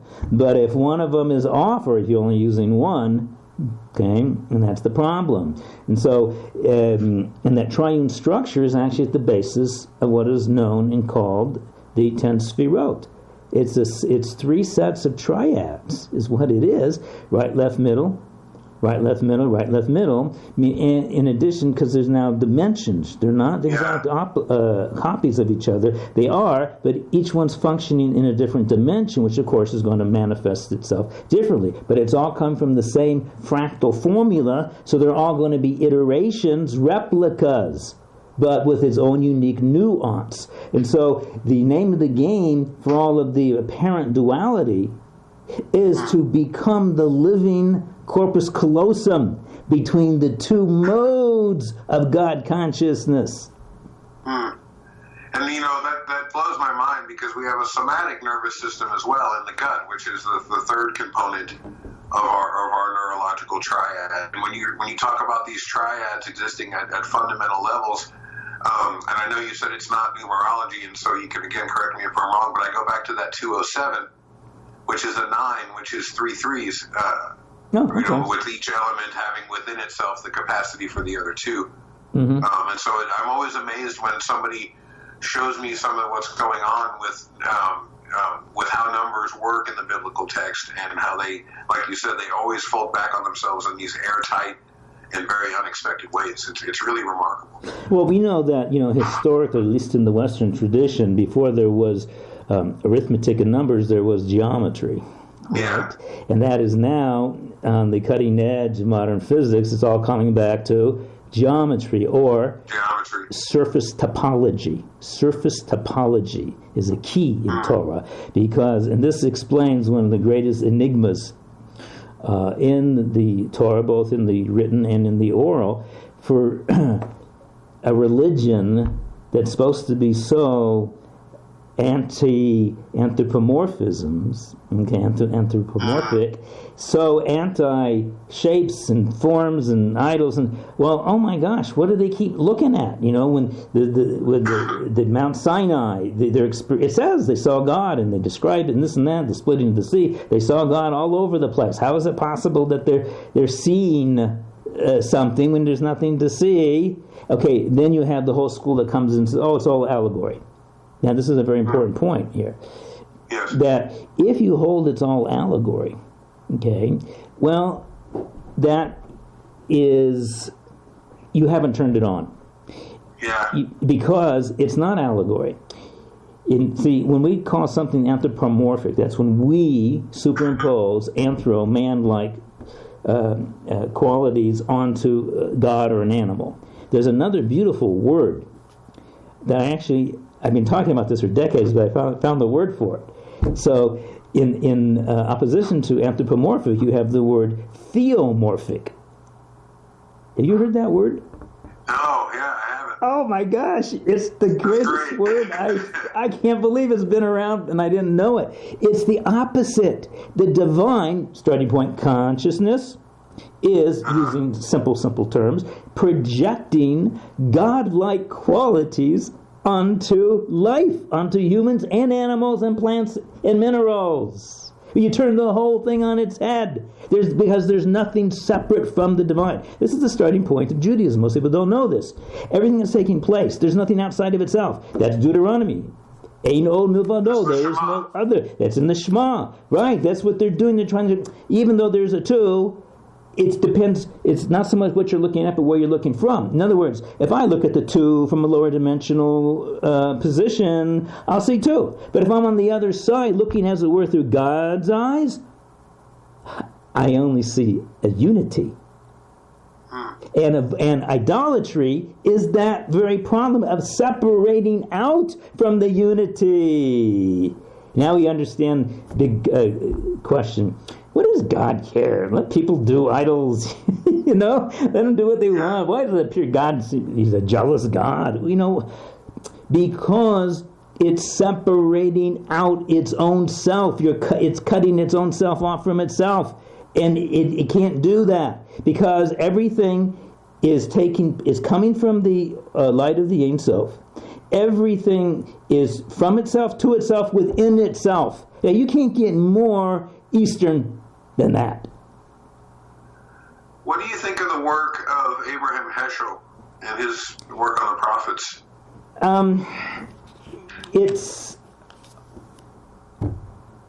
It's all good. It's all has its value, but it seems that he's, as many do, he's still on this side of reality looking, okay, which means it's like he's taking anthropomorphism to the heights, to the ceiling of your room, right? He's taking the higher, more subtle than anyone, but the highest heights of your ceiling is the bottom of the floor above it, which is from the other side. And not realizing it, and it's not about him personally, but that whole approach, which of course goes back to Maimonides, and it's a rational approach. Even though he was a Hassidic, and he's interweaving that in there, okay. But is my understanding, my limited understanding. That's not because I haven't really studied all of his works, but it's the best of the lower dimension. You say you have a limited understanding, which really humbles me, but I read that work early as a scholar, and for its time and for what he also was as a kind of social justice figure, I think he got pulled into the identity of that more and more. And so his theology tended to maybe serve that other face more. And so the emphasis on the horizontal imperative of the prophetic message. But I see that when you were talking earlier about that it's not about social justice, it's about genuine, deep healing in the soul. For me, that message, that prophetic message is always one. I was reading the book of Malachi recently, and the admonition to the priests that had forsaken the wife of their youth. And I wanted to ask you a little bit about this with, in terms of your work on the city of Luz and Messianic consciousness, that what is the proper relationship that Jews and non-Jews now can have to the covenant? How do they walk in righteousness and in faith and in a covenantal purity in a world that's very different from the world when these texts were written? How do you counsel people? the first thing is to realize that if we take the text as an eternal computer printout of the mind of God, then it is not limited to any historical period that it appears in. Because it's coming from a higher dimension, it has a versatility that's so profound, it can even apply in any generation. And of course, it was written using the constructs and the metaphors and the experiences of the time. But as we were saying earlier, that's only on the surface. The sod, which is the soul, is not bound, limited by time. So that's the first thing to understand, that we want to just now peel off. It's like archaeology. Just go a little bit deeper, as like every works of the prophets, every paragraph, every sentence, every word is a tell. A T-E-L, right, which is an artificial mound, an archaeological mound, okay? And each word has its inner story to tell. T-E-L-L. T-E-L-L. Fascinating. And so that's why when one has studied the system of the Kabbalah is the inner language of the entire Torah. It is the soul of the soul. And when you have that system, and it is so scientific, it is so mathematical to the point where it's not even a religion anymore. Because you're able to take the human element out of it. Just like the mathematicians. They consider math the queen of the sciences. Because in fact, anything but pure math is not even a science. Right? Because you're always allowing in that little human element there. If you remove all those human elements, then you just have a computer printout. Because originally the Torah, when it was given in its root in the higher dimension, there's no spaces between the letters. There's no sentences. It's just all one structure. One word, yeah. It's a matrix. It's science fiction. And that is very important, I discovered. As long as we continue to use, consciously or unconsciously, the Sunday school Bible stories, even in the sophisticated form, it's not going to work, because the models we need now are science fiction. We're talking about parallel dimensions. We're talking about wormholes. We're talking about higher levels of consciousness. And you have to go science fiction. And you have to, for two reasons. One, in terms of the imagination, what we're talking about is totally out of the box. And secondly, we have a responsibility to incorporate certain aspects of science and technology. Okay, we're not talking Scientology here. Okay, we're talking using the tools. These are unbelievable tools that, ironically, are the keys to open up the ancient Kabbalah that only the masters could access. And we, who are like the dregs of history, and we on a spiritual level, on emotional, everything. But if you give a guy a chainsaw, one little puny guy, he can cut down a huge tree by himself. That was impossible previously. So if you're given the basic instructions, oh my gosh, these tools, these are messianic. We think humans discovered them, okay? Holography, Mobius strip, fractals, all of these have only come into the world in the last 150 years. Fractal geometry is not just 1975. The term was coined by Mandelbrot, okay? And we think we're discovering them when, from another perspective, they're seeping in. This is just like the distillation of the original higher consciousness. Now, and going back to about Jew and Gentile, the Torah mission statement from the get-go, there's only one Adamic reality here. There's only one super atom. All humanity is part of that, bar none, including the animal kingdom, including the vegetable kingdom, and the mineral kingdom. There's only one humanity. What is then the centrality of Israel? The Torah, the Jewish nation and the land of Israel. Okay, what's the centrality? Hey, come on, guys. There's no center on a sphere. Israel's not in the center of the world. Okay, but there is actually a profound response to that. But even before that, well, it actually is because it's not a sphere. It's a torus.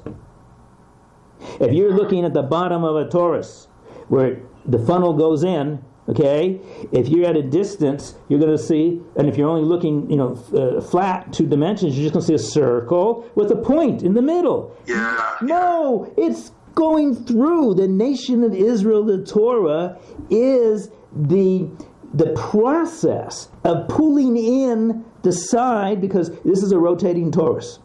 Okay, self-rotating, self-perpetuating, and so whatever is on the inside is on the outside. There's no inside outside. But is a difference between the function of the central column and the whole toroidal shape and form itself. That Howard is. Bloom has been talking about this lately a lot. I don't know if you know Howard's work, but he's been all about this lately. This is the same thing I should connect you to. Keep going. I'm sorry. Yes. No, I'm familiar with some of his work, but not this particular point.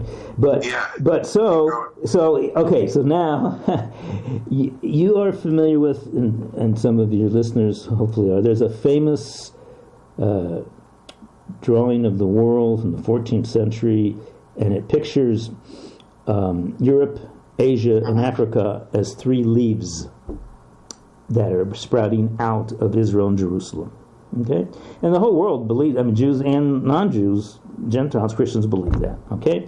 But you go, wait a second. That maybe worked then and don't work now. That's you got the whole Orient, and America and so forth. But and here's an amazing thing I discovered. And this is all part of Luz and the pineal gland and DMT, which we haven't even gotten into yet. But if you take those 3 leaves that represent Europe, Asia, and Africa, and instead of trying to superimpose it upon a sphere, like you said, put it onto a torus, specifically the occiput. If you start at the occiput and you put Israel right in the middle, because there's an indentation there. If you put your finger there, you can feel it. So, left side, left brain is the Western world. Right brain is the Eastern world. Here, just traditionally, it's Christendom and Islam, which both sprouted out of Judaism, big time. Yes. Okay? And Africa is the spine going down into the visceral depths, which ultimately created one of the greatest phenomena of all history and time, rock and roll. Yeah, that's fascinating. And I was going to ask you, because you talked about in your, there's 1,000 questions, what you talked about in some of your study, coming across a lot of the esoteric teachings of Jesus, and one of the things that I know of is that I think mistakenly is Yeshu Han-Notzri. Han-Notzri. Now, this is mistakenly Jesus of Nazareth, right? Because he wasn't from Nazareth. This word means the branch. Is that correct? Okay.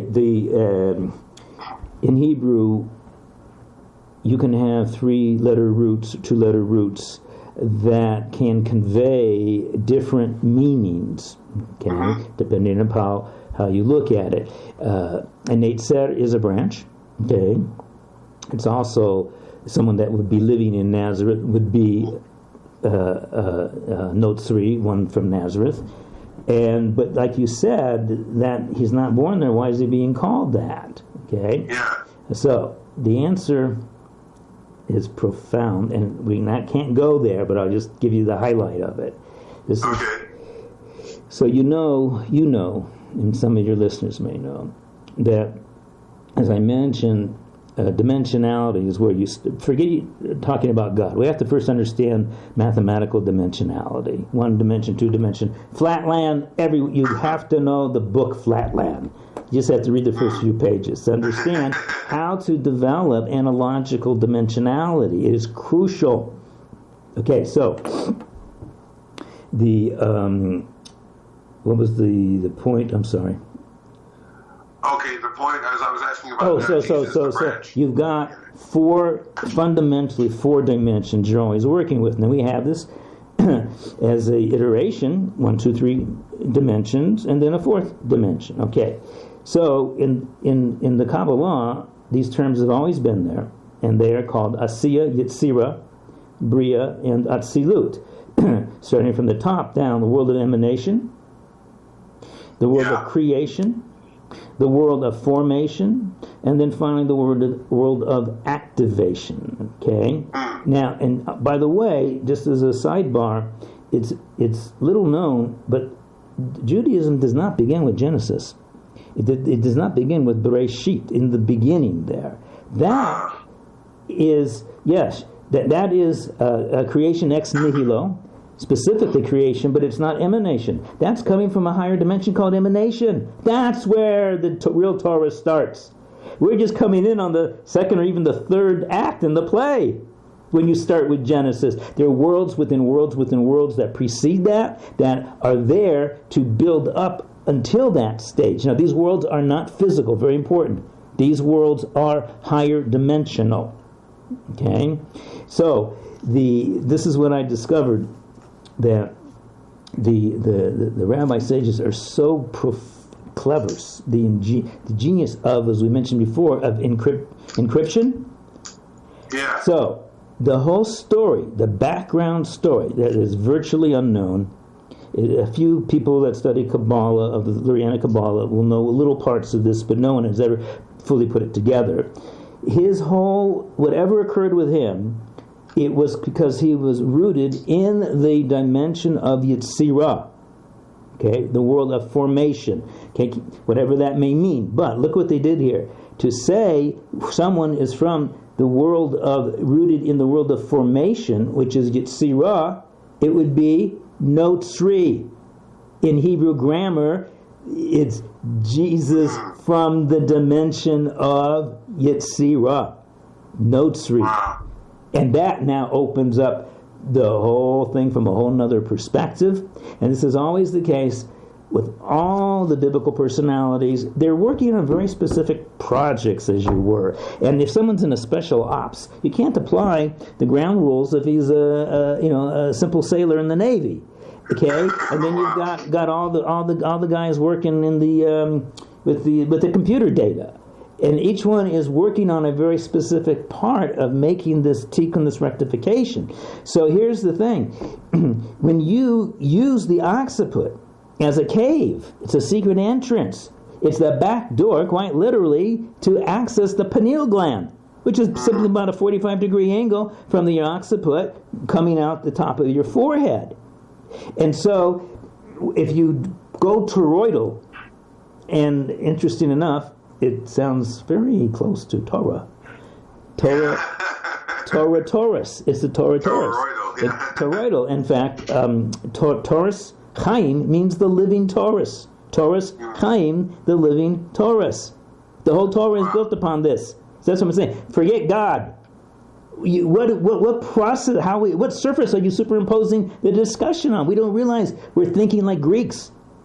Meaning Aristotle and Euclid, who said a fourth dimension, forget it, doesn't exist. Hello, that's the starting point. They call the non-Euclidean geometries non-Euclidean because that's the base. No, Euclidean geometry is a subset of these higher dimensional geometries. We've got to turn this thing on its head. That is amazing. Is that, and we could talk about this for another hours, several hours. I know we have limited time, and I have a couple more questions for you. But is that, excuse me, as I choke to death here because I'm so excited, is that what's going on with the tohu vavohu construction in a dark sense? In the beginning of the Bible, when we get this in the English translations, the earth was wild in waste or chaotic and formless and void. But there's so much more to Andy, this. that's another point, and I know because of your background you have an appreciation of this, whereas unfortunately most people cannot. The Torah was never intended to be translated into a foreign language. It's like taking a hypercube and you put a screen in front of you that now allows you only to see two dimensions of a hypercube. What will you see? You will see one single square. That's it. And when you read the Torah in English, I don't care if it's the King James or the up-to-date this or that or whatever, it's a very poetic translation. Oh my gosh, it's nothing more than the jacket that you're wearing. Yeah. And so when you go deep, tohu and vohu, oh my gosh, it's the name of the game. Those are the primordial worlds that are almost infinite in their construction, and they are the precursors for this reality, because guess what? We're not in a world here. This is the intersection where all the worlds and dimensions meet. Talk about intersectionality. Yeah. This is cosmic intersectionality. Where we are here is not what it appears to be at all. And the tohu and the vohu is, if you here God has a problem, and this is how actually this advanced school of Torah operates. Forget our problems. God's got real big problems, okay? Because there's a problem if there's nothing here but God, and that is an axiomatic. There is nothing here but God. Then you go, well, then what are we? What is this? What is history? Okay, so now let's go on some detective work to find out. But if there's nothing here but God, okay, then how does the divine make something that appears to be something from nothing? Okay. Yeah. Now, God, contrary to most people's unconscious or conscious belief, God does not have a magic wand. God is not a magician. So God has to pull creation out of a hat. The problem is the hat doesn't exist outside of itself. It can only be pulling out its own self. How the heck does it do that? This is what's called the Soda the Tzimtzum, the divine contraction. Okay, but that's the one problem that God is God. Okay, how to create something out of nothing. Well, the first thing to understand, as I mentioned briefly, it's not nothing. It's no dash thing. And there are just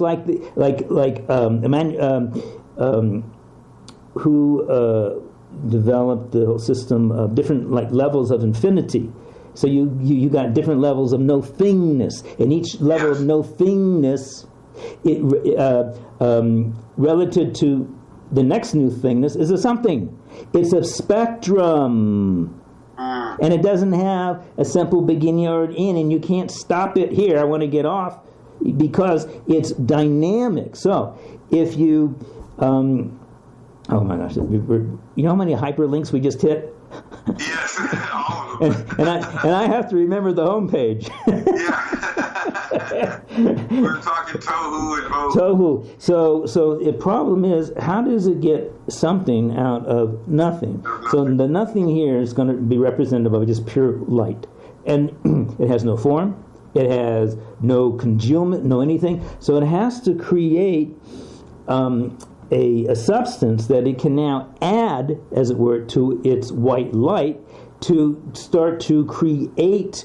It's a coagulant. It needs a coagulant to fashion creation out of its own no thingness. How do you get? Where's that coagulation? It can't go down to the store and buy coagulate. It has to create it. Creating the coagulant is the most difficult, impossible thing, and really, from our perspective, it can't be done. There's nothing here but itself.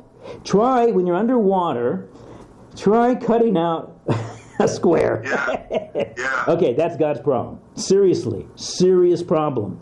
And that's one, but it has a bigger problem. Go ahead. This is great. The bigger problem is, how does it get the rabbit back into the hat? Once it got here, how does it get creation back inside of itself? That is what's called the Messianic age. That's the beginning of all of this, going back, as it were, inside of where it's coming from. But in order to do that, and this is part of the trick, how it does this, it can't create something. But what it does is, and this is why topology is so important here. Topology is used in a generic sense and specific. Specifically, topology is the field of mathematics and geometry where you just work with one surface and it has no cuts or holes in it. What can you do with that surface now? Okay? So God is like the single surface. There's no holes. It's one side, two surfaces, you see? The Mobius strip. It's got a big problem. So what it can't do, however, it can invert itself. All of creation is the inner lining of the Or Ein Sof that has impossibly turned itself inside out. Well, guess what? It's about to turn itself outside in again. Yeah. It's one thing, you get something out through a small hole. Okay? The baby's born. Try getting the baby back in again. This is why the world, and this is very serious, this is why the world looks the way it looks now. And it's going to get worse. We're going through the funnel. And as the funnel, as we're going to hit the singularity and go through the other side, as it were, well, guess what? The constriction is going to get tighter and tighter, and there's going to be more and more evil manifesting itself. Just as the baby in the contractions get stronger and stronger, that's what's happening now. Nothing is by chance. And if I just inject this, not from a political perspective, but from a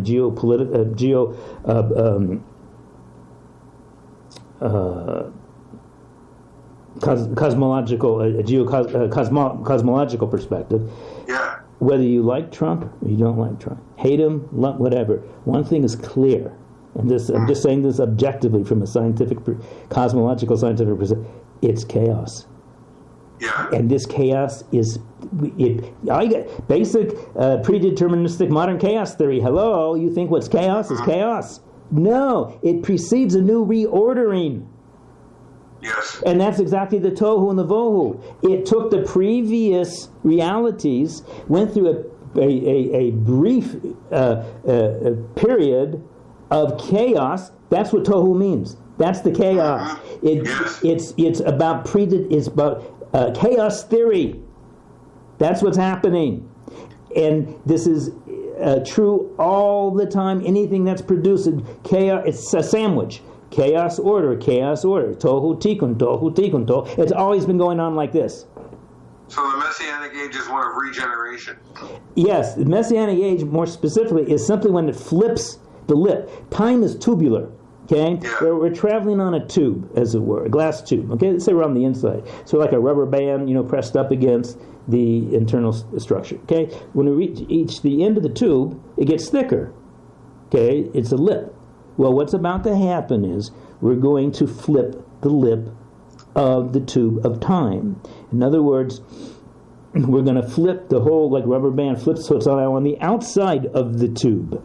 Okay, that's called the world to come. That's a whole nother dimension. The Messianic era is just that one process of it going from the inside of the lip to the outside of the lip. Now, if you magnify that lip, it's a mountain, you see, and it's got an ascent and a descent.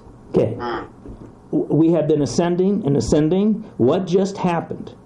Okay, with the Trump. Once again, this is whether you hate him or love him, it's not the point. There's never been chaos like this. This is unprecedented. Okay, we just now. We hit the apex of the lip. We have begun our descent, which means good news is we're on the way home. Bad news is it's going to snowball.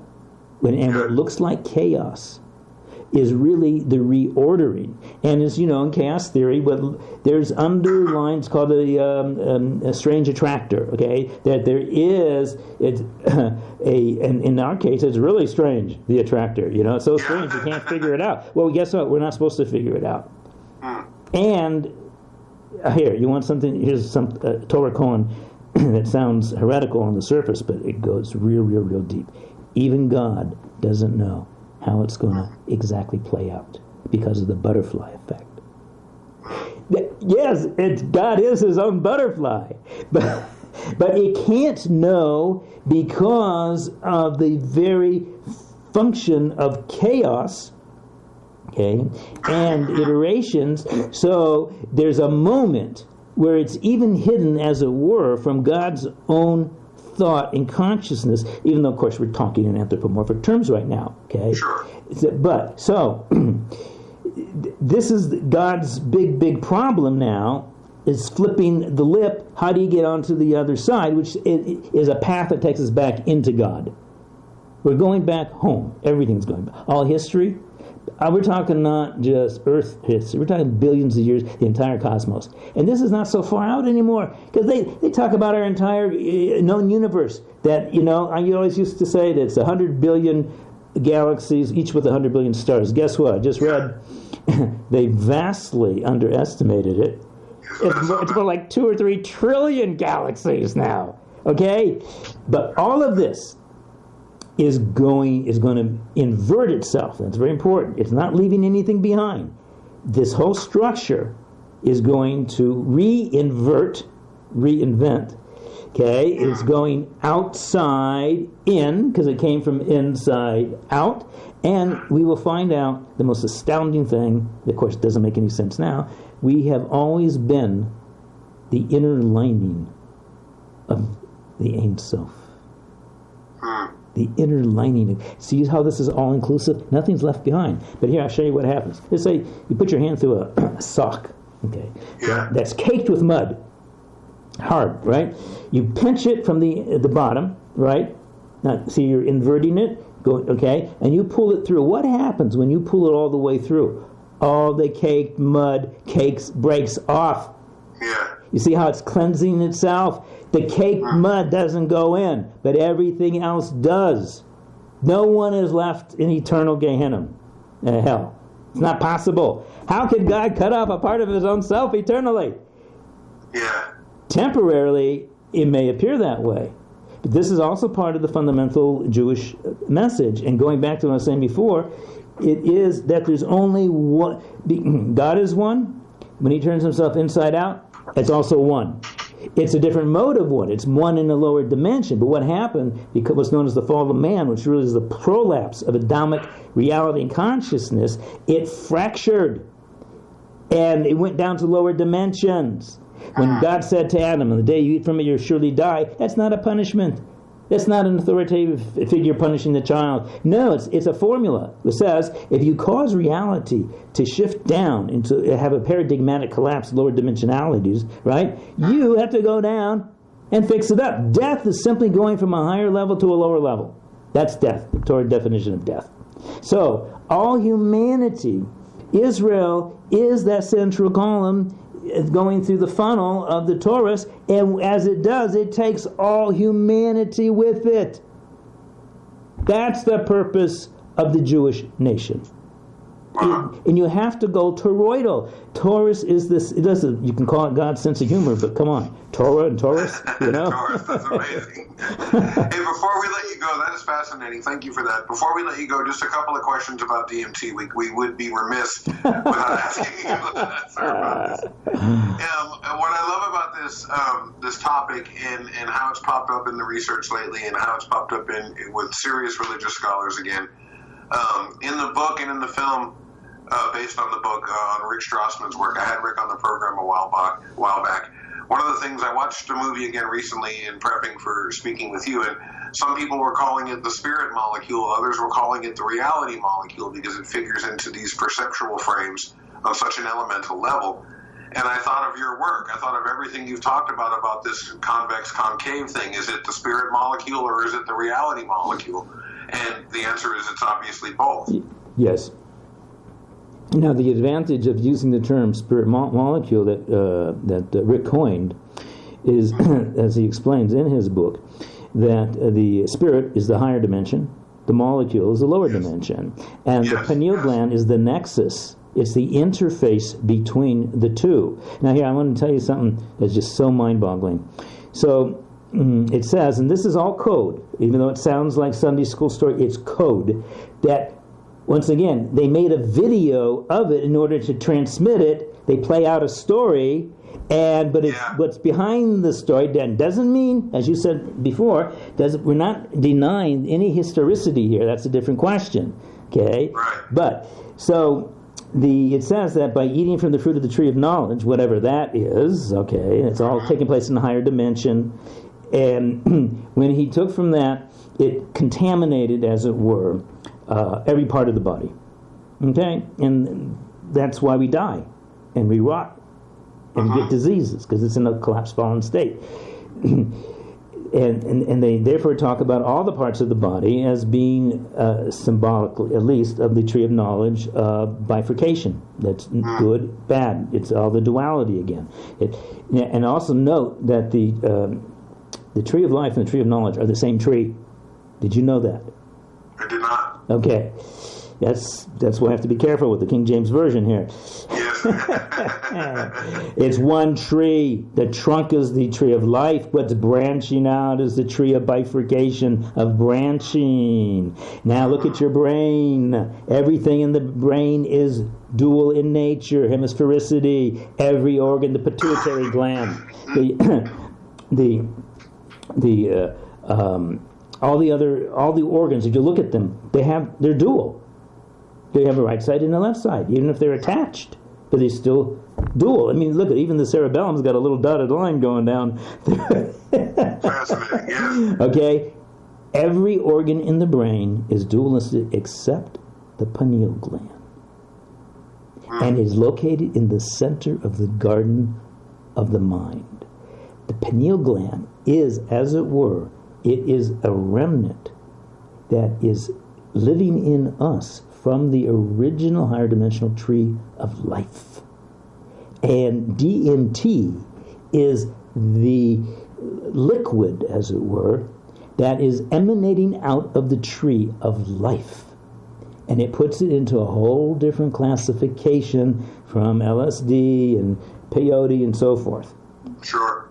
And therefore, the pineal gland, which astoundingly is God's sense of humor again, Pnei El in Hebrew means face of God. Literally. Pnei El. Face, presence of God.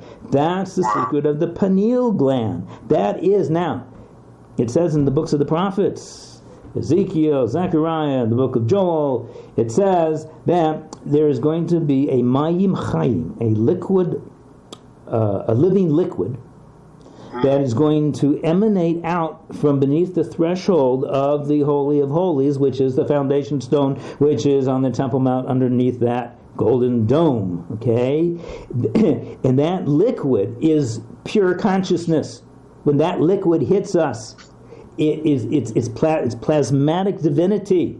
That is what is going to alter all human consciousness.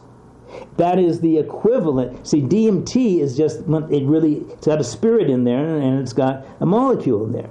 But the spirit of the spirit, as it were, is the living liquid, the Mayim Chayim, that is prophesized, and guess what? It's already beginning now in our lifetime. Because, as you mentioned, this fad, this obsession, the phenomenon of DMT in our generation is like, wow, what's going on here? And everybody who has it is like, seeing God. I mean, you could have bad acid trips. You don't have a bad DMT trip. I mean, occasionally if you do ayahuasca, because there's other things mixed in there and so forth. But simply speaking, what is happening is that the physical, lower dimensional DMT is tunneling through the tree of knowledge of bifurcation.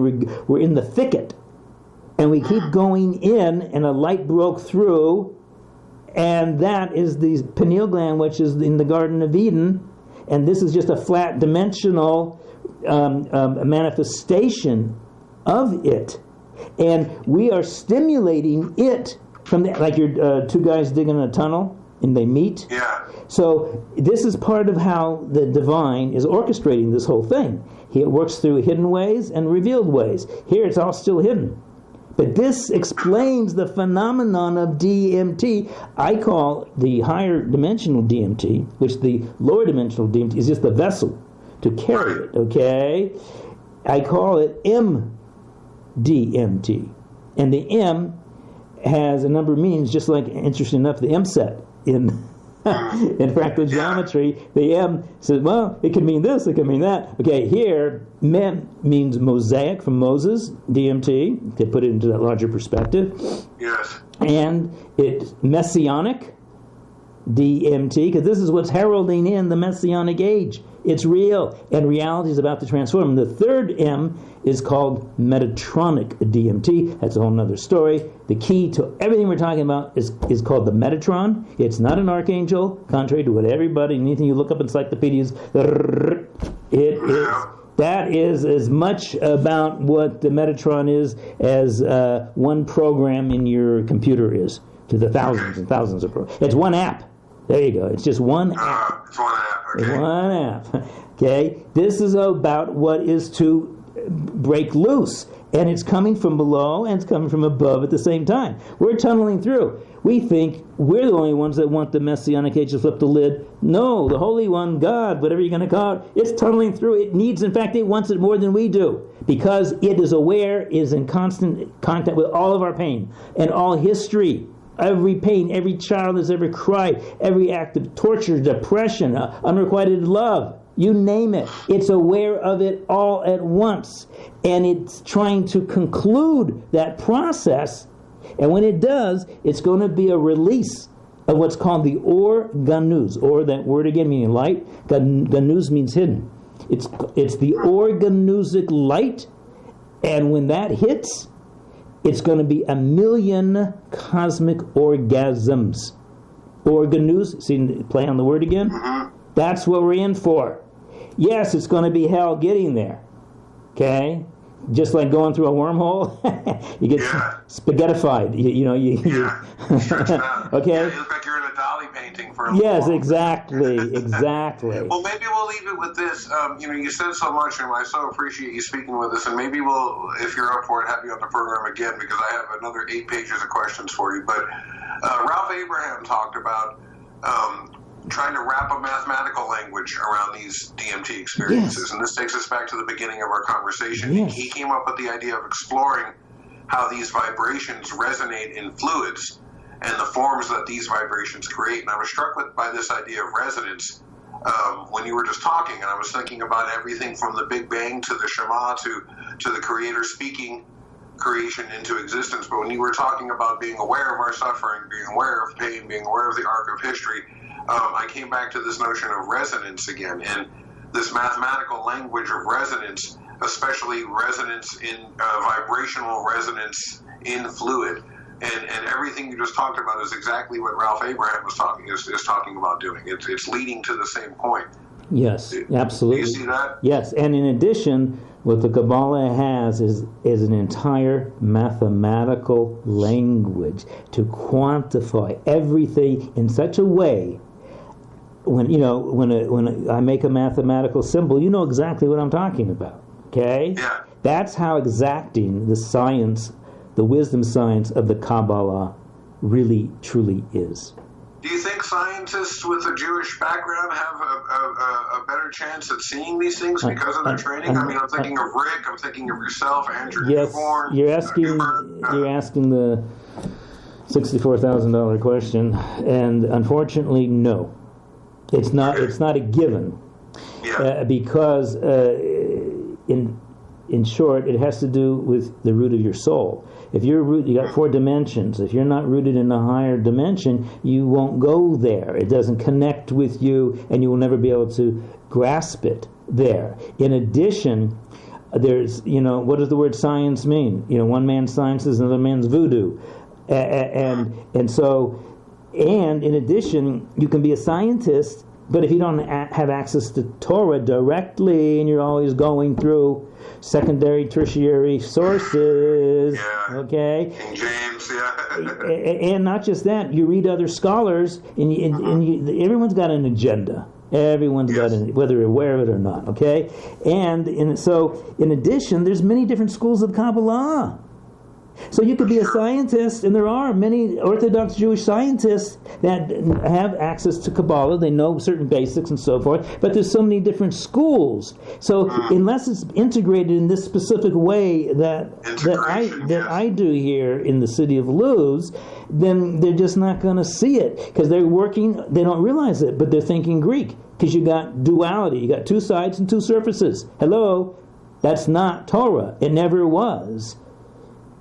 I've spoken about this before, about our addiction to Aristotle and how that's colored our theology beyond what we can even possibly comprehend. Yeah, we don't realize it, but we're thinking like Greeks. We believe like Christians, whether we're a Christian or not, because even when you reject God and you're an atheist, you're buying into the strict duality of a this or a that.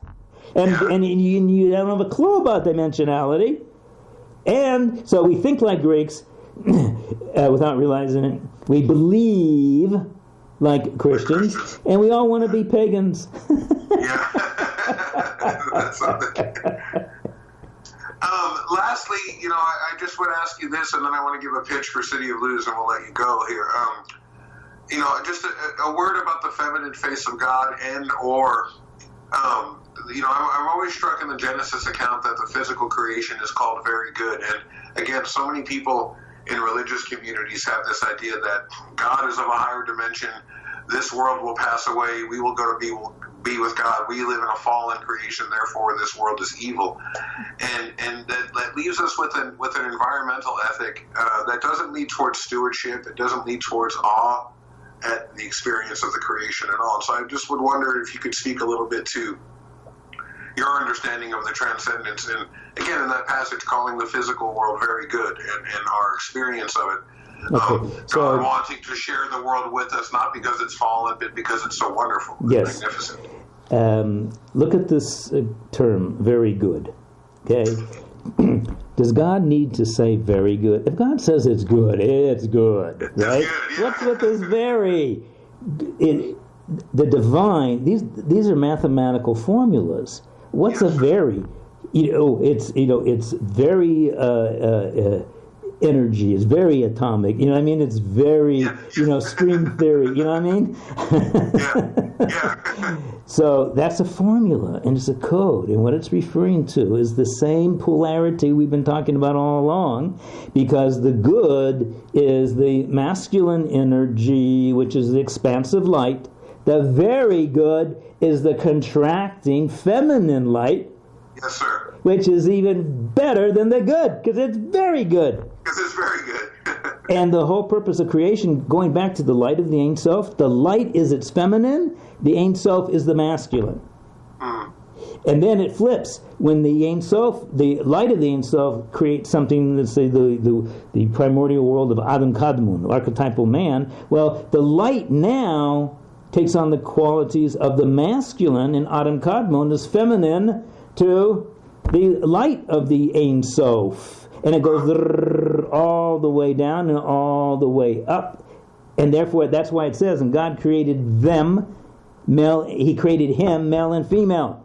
And that takes us into a whole other discussion of gender, sexuality, and androgyny, and all that good, juicy stuff that we can't go into now.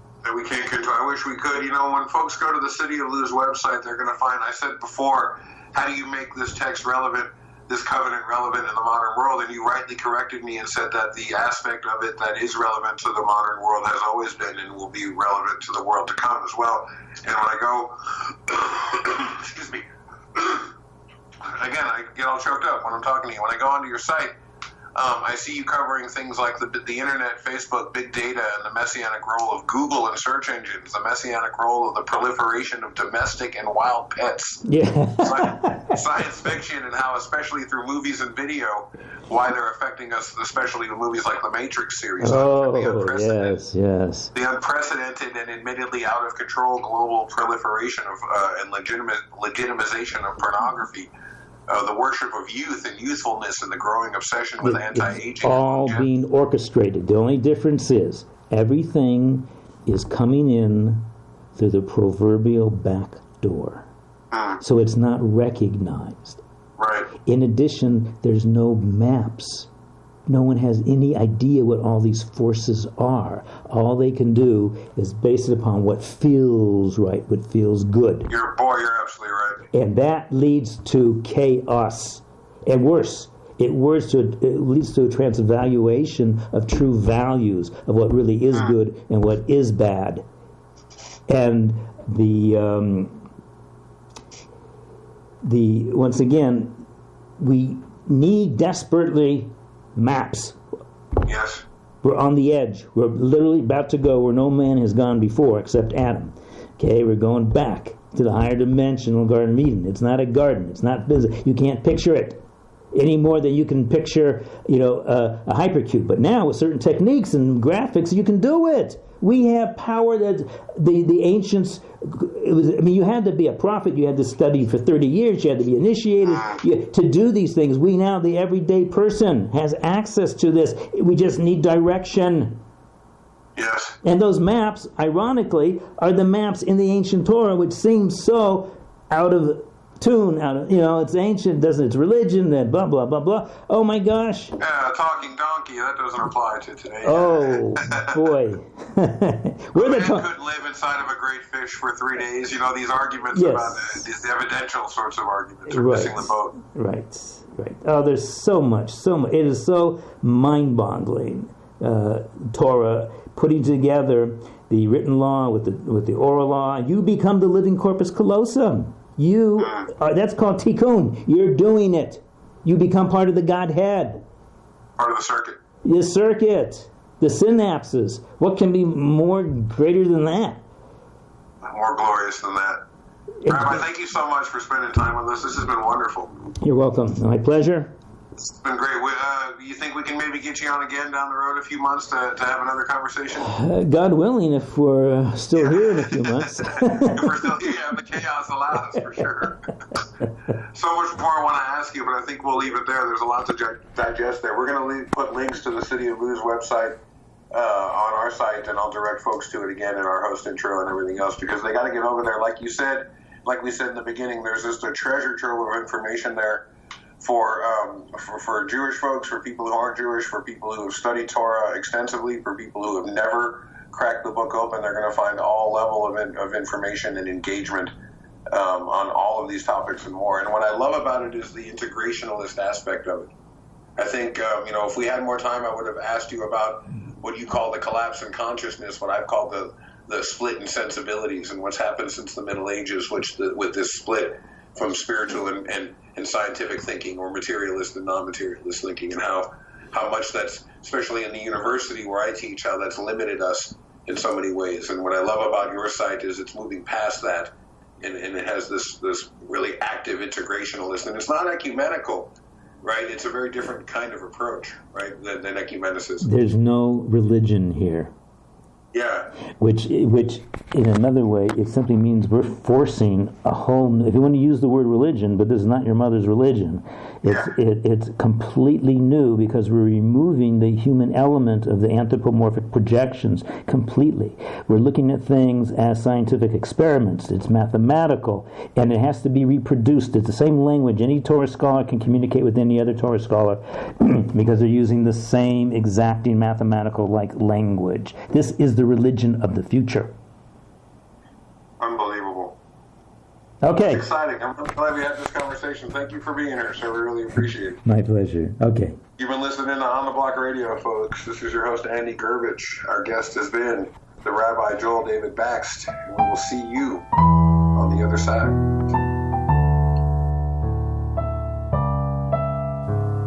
You've been listening to On the Block Radio with Andrew Gurevich. The show is produced in Portland, Oregon by Michael DiNapoli at MD Productions.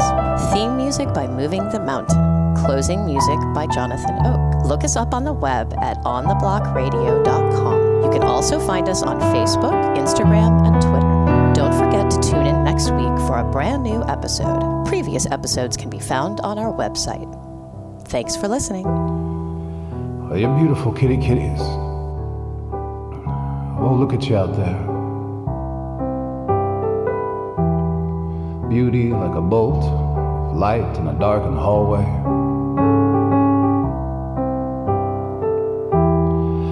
new minds, looking at this world, at our lives, with the perspective of apocalypse children.